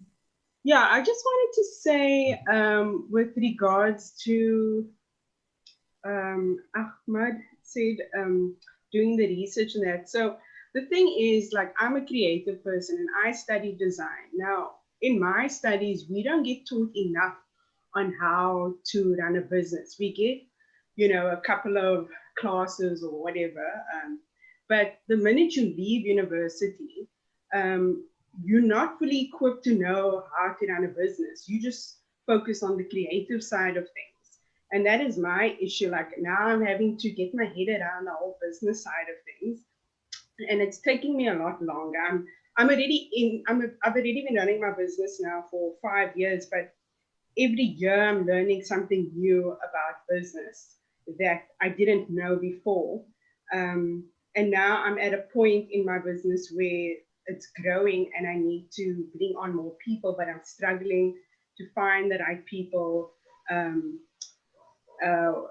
looking for people, obviously, that I can trust, that's also wanting to invest in the business. So yeah, I think I hear what you're saying. You've got to do the research, you've got to do thorough research, but it's not always like that when you specialize in something and now you have to expand your mind onto the business side of things. So you kind of have to learn as you go. So yeah, that's where I'm at this point. I'm doing everything and I'm listening while I'm also doing production right now. But I would like more help with how to go about doing proper research. Like, I don't always have the time to go out and ask people face to face certain questions. Is there not a site that I can go to that I can sort of get all this information already? And then also when it comes to taking on more people, where does one really go to find people that's right for the business other than just putting an ad out there? Okay. Ms. Crush, firstly, thank you very much for that. You know, that is very true that you say. In our schools, we do not prepare people to do business. We teach them academic stuff. Unless they're in the business, they're studying business. We don't tend to do enough of preparing them for business. That's why we find that a lot of foreigners coming into our country, they're better prepared than we are. The next thing that worries me, really, it's a big concern to me, is in our schools, we do not do enough of teaching people cognitive thinking. We don't teach people how to think critically, how to do critical thinking. We ask people to regurgitate. We teach them rote learning. We ask them to regurgitate what they were taught. Now, these are all challenges that we face when they now finish schooling. Now, my advice to you on this here is, one, find a professional that can guide you. That's like in golf, learning how to perfect or not perfect, how to do a proper swing from the get-go. To try and do it on your own is not that easy. Even websites can be very confusing and very contradictory. One person says something, another one gives his different view. So I don't know if you're registered with SEDA, but if you are, go to your SEDA business advisor.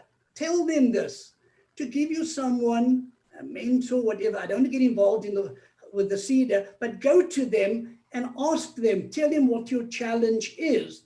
And they are an enabling organization, an enabling company that can actually assist you to find your direction, because, you know, you cannot just start off the way you are. And if you don't know, you say, but I haven't been skilled in that direction. My advice is try and find somebody who, even around you, a family member, a friend, to help you to go out. Try and get knowledge wherever you can. Business is, you mentioned another thing. Being an entrepreneur is extremely a lonesome job. You'll find often you're on your own. You've got nobody you can bounce it off. You can't speak to other people about your ideas. And that makes it even more difficult. But getting the bottom line, get knowledge. Don't go to the website and do things like that on your own.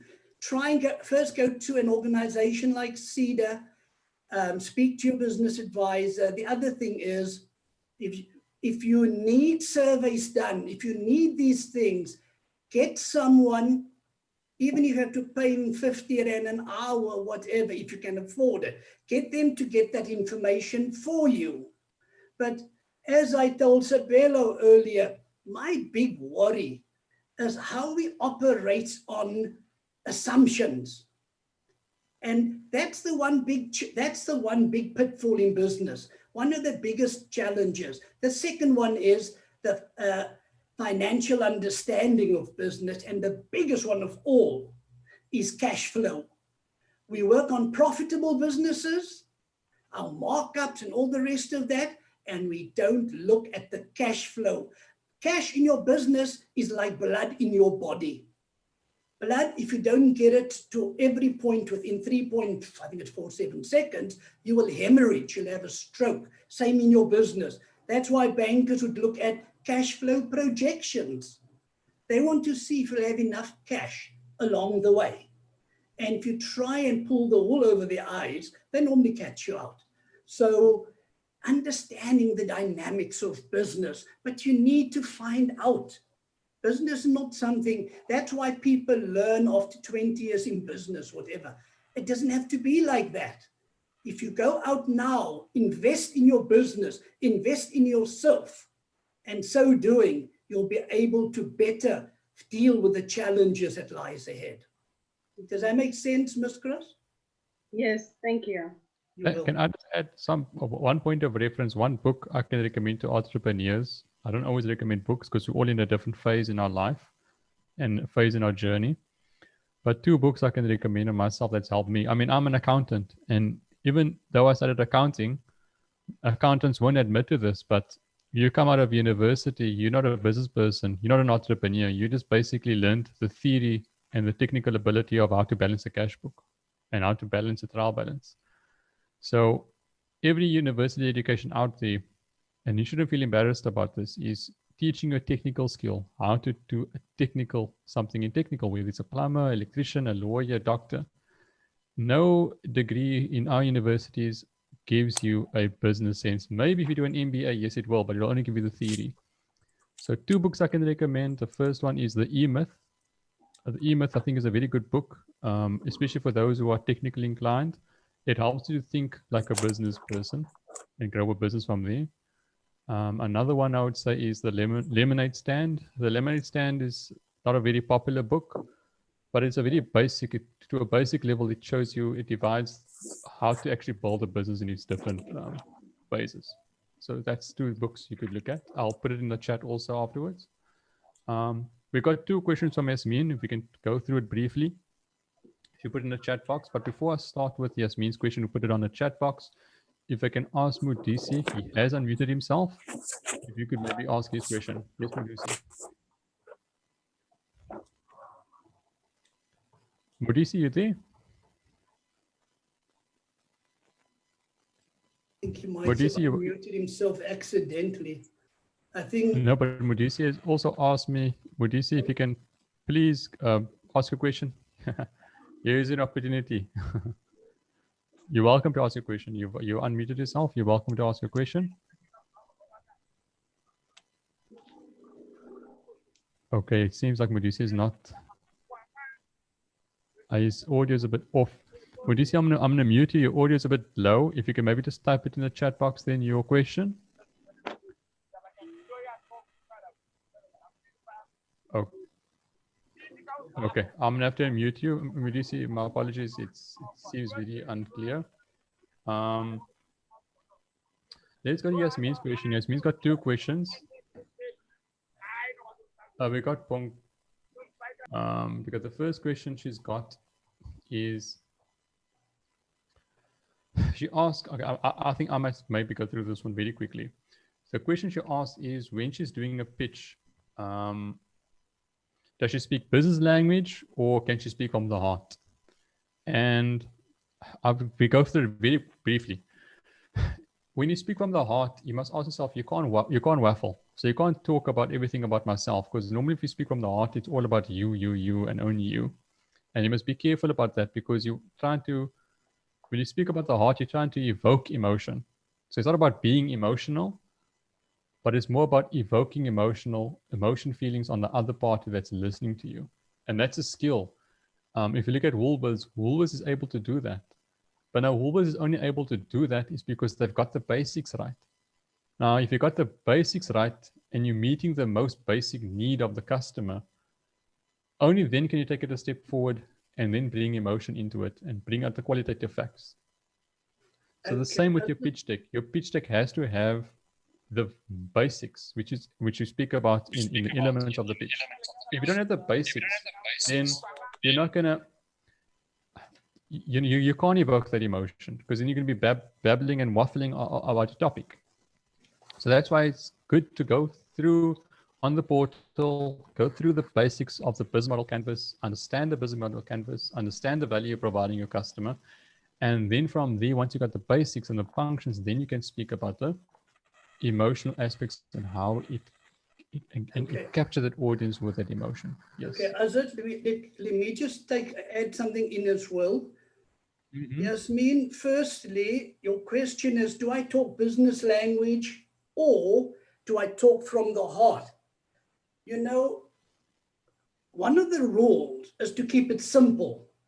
Yes, you need to talk business, but before you even decide how you're going to talk, you need to know your audience. Pitching is an important aspect of pitching.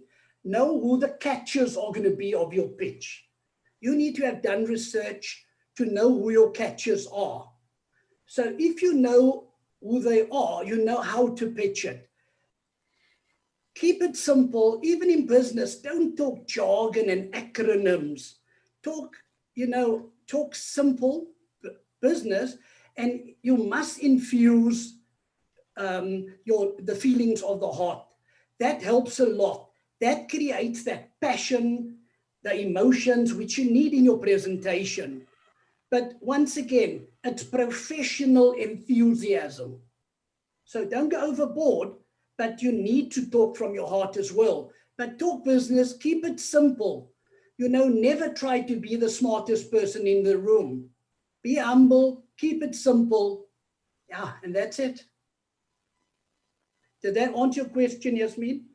I probably muted, it's fine. Very muted. Haladi, so much. Haladi's got a question. Yes, Haladi. So that was very interesting. Thank you. Thank you. Yasmin, I have listened to more than 1,000 pitches to date. And recently I was adjudicating Femintech. And I'm also the winner of a pitching competition. It's called She by Spark. It's an Australian pitching competition. So I will tell you what works. People relate to stories. If you tell your story, then there is a journey. You must just have the art of what to say when. Asad mentioned that people will, or I think it's that people will remember how you made them feel. It's very important. We are humans. The reason there is so many television programs on all these stories is because they know you would love a story. So tell us why you in this business. You know, why you? Immediately you say, I'm working on indigenous teas, and you mention that you are a bioscientist. It then links up. If you say you are in honey production and your father was a beekeeper, it makes sense. And we listen to you more when we know why you in this business. How far are you coming from with this business? And that, I'm telling you, I've listened to pitches in international pitching, like Entrepreneurship World Cup. I judge that. I listen to the World Cup, the Entrepreneurship Summit. I also take part in that. So it is always about why you in this business. If you can get that right in the first times of telling us your business, I'm telling you that the numbers, you can flop in the numbers, but we will know that we have a jockey here. Because in pitching, we are looking at the jockey and the horse. Your business is a horse. You are riding this horse. If this horse doesn't work, you check it out, you get another one. That's what we entrepreneurs do. So we say, do we have the right jockey? Will this jockey get us our money back, or will this jockey get us sustainable business?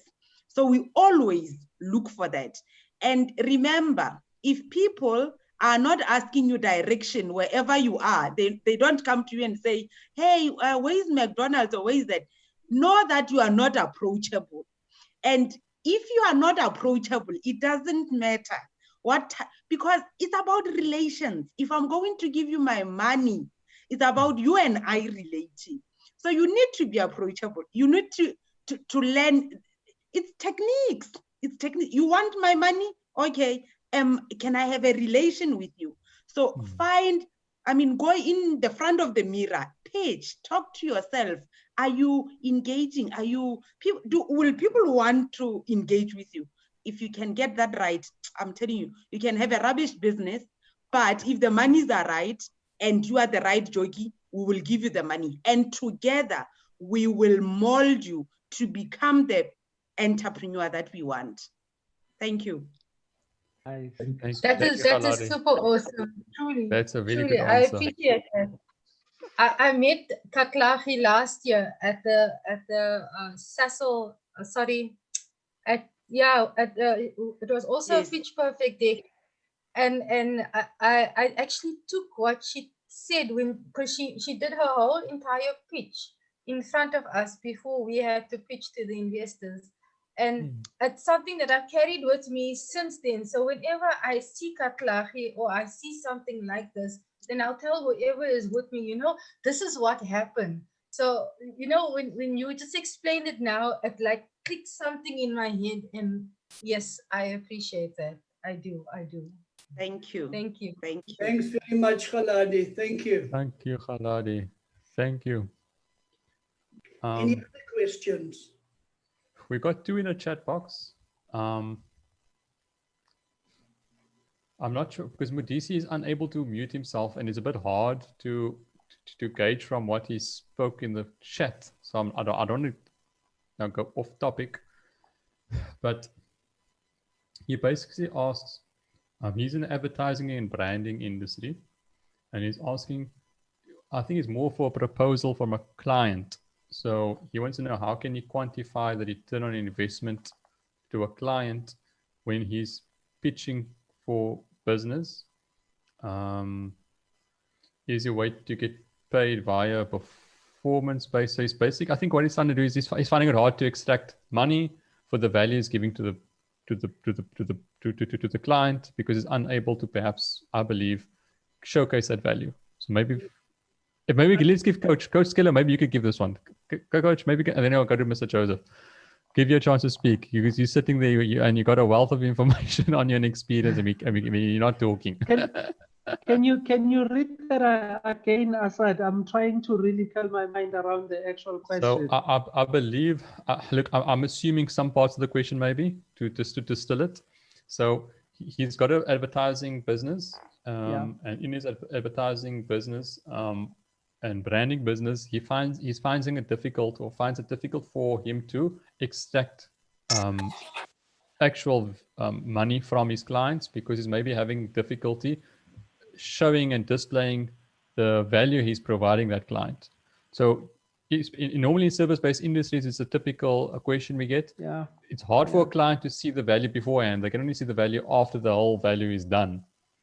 So, and it's not possible because you need to motivate that client and get that client from what you speak and how you communicate. So how can you communicate that message to the client and then extract the money from that client, from the value he's providing? Yeah.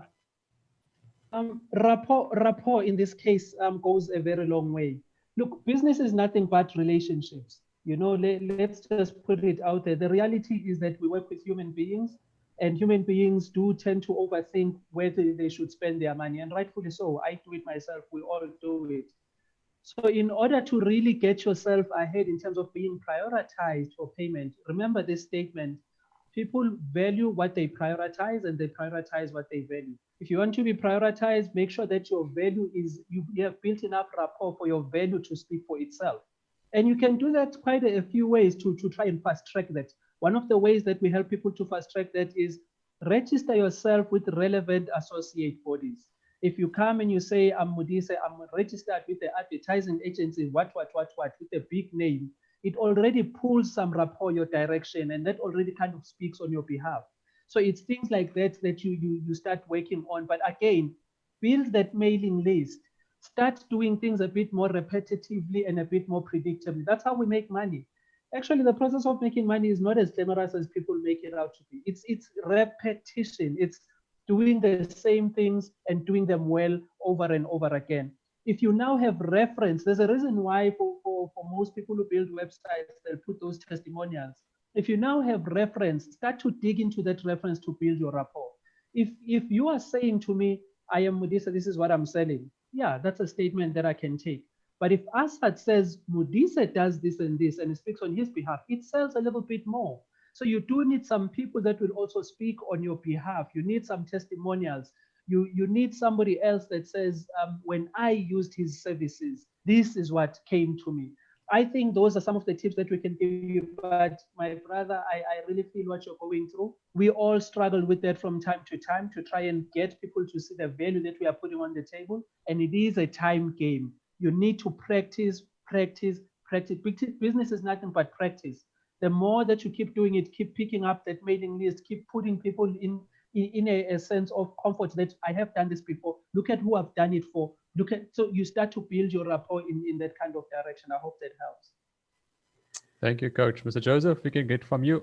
We are running a bit over time on your side. Just to wrap it up, you know, all the questions we got asked basically boils down to the same thing. You know, it's all about preparation. Getting all your input, all your facts, makes it easier to come out with your output. But to be able to quantify a return on investment with so many variables, so many uncertainty, it's extremely difficult. At best, you're going to be guessing. So you need to, once again, prepare to the best of your ability. Then you do all what it's going to be in it for them. Do calculations. Do see the qualitative rewards, not only quantitative benefits. Look at the qualitative, the benefits. In other words, the not numbers things. And then from there, you can try and come up with some. But you see the word, the term return on investment. If you're talking quantifiable, extremely difficult up front. It can be done in certain industries, the majority not. But once again, all comes from your preparation. To quantify it, very difficult, and you'll probably come up with a qualitative sort of return. And yeah, you know, without all the facts, without all it's very difficult to come up and say, you know, emphatically, this is going to be their return on investment. Thanks, Azaz. Thank you. Thank you. Modise, I'm not sure, were you pitching to? Are you pitching to a client? Because you mentioned the word client and customer. I'm not sure if you're pitching to a panel or to a client. Obviously, if you're pitching to a client as a service industry, you wouldn't want to give your cost price. That's not going to help. The focus, if you to a client, your focus should be what value is the client going to get from your service? comes back to the business model canvas. What value is that client? So that's you knowing the client. And by you knowing the client, you know what value you're going to give that client. And the difficulty about a service industry is a client can't see. It's not like a product, you're selling a product. So the client can't see your service. So the way you communicate that is, you, as Coach Skeller spoke about, you have to have a reputation, have past reviews, have some form of way you can showcase the service to a client, show the benefits of how other clients have a benefit. So have a showcase of a past client that you've helped, like some type of case study. And then try and ask the client, try and get from the client the pains that they have in their business. Why they need this advertising? Maybe no one knows that they have this service. So find the pains and then show them directly how you can address those pains, and then put a monetary value of how the pain is to them, the cost of that pain to the client. So not the cost of your services, what you're providing, but showcase in the mind of the client, what is the cost of this client's pains? Because if you've got the cost of the client's pains, let's say the pain of the client is 100,000 Rand. He's got 100,000 Rand with a fixed cost that he has to pay every month. Doesn't have any customers. That's his pain, 100,000 Rand loss, no clients. But if he had the service of yours, you'll be able to attract 200,000 Rand worth of revenue to his business. And you can showcase that and actually have a case study on it. Then you see you're addressing the pain and solution. Then your price that you're going to charge for your services is almost immaterial.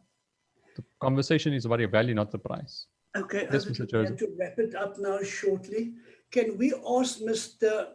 Lembe Mchweni from SEDA just to close off from SEDA's side, just to tell us, to give feedback on the session, and yeah, and then we're going to have to close thereafter. Mr. Mchweni, Mr. Lembe Mchweni.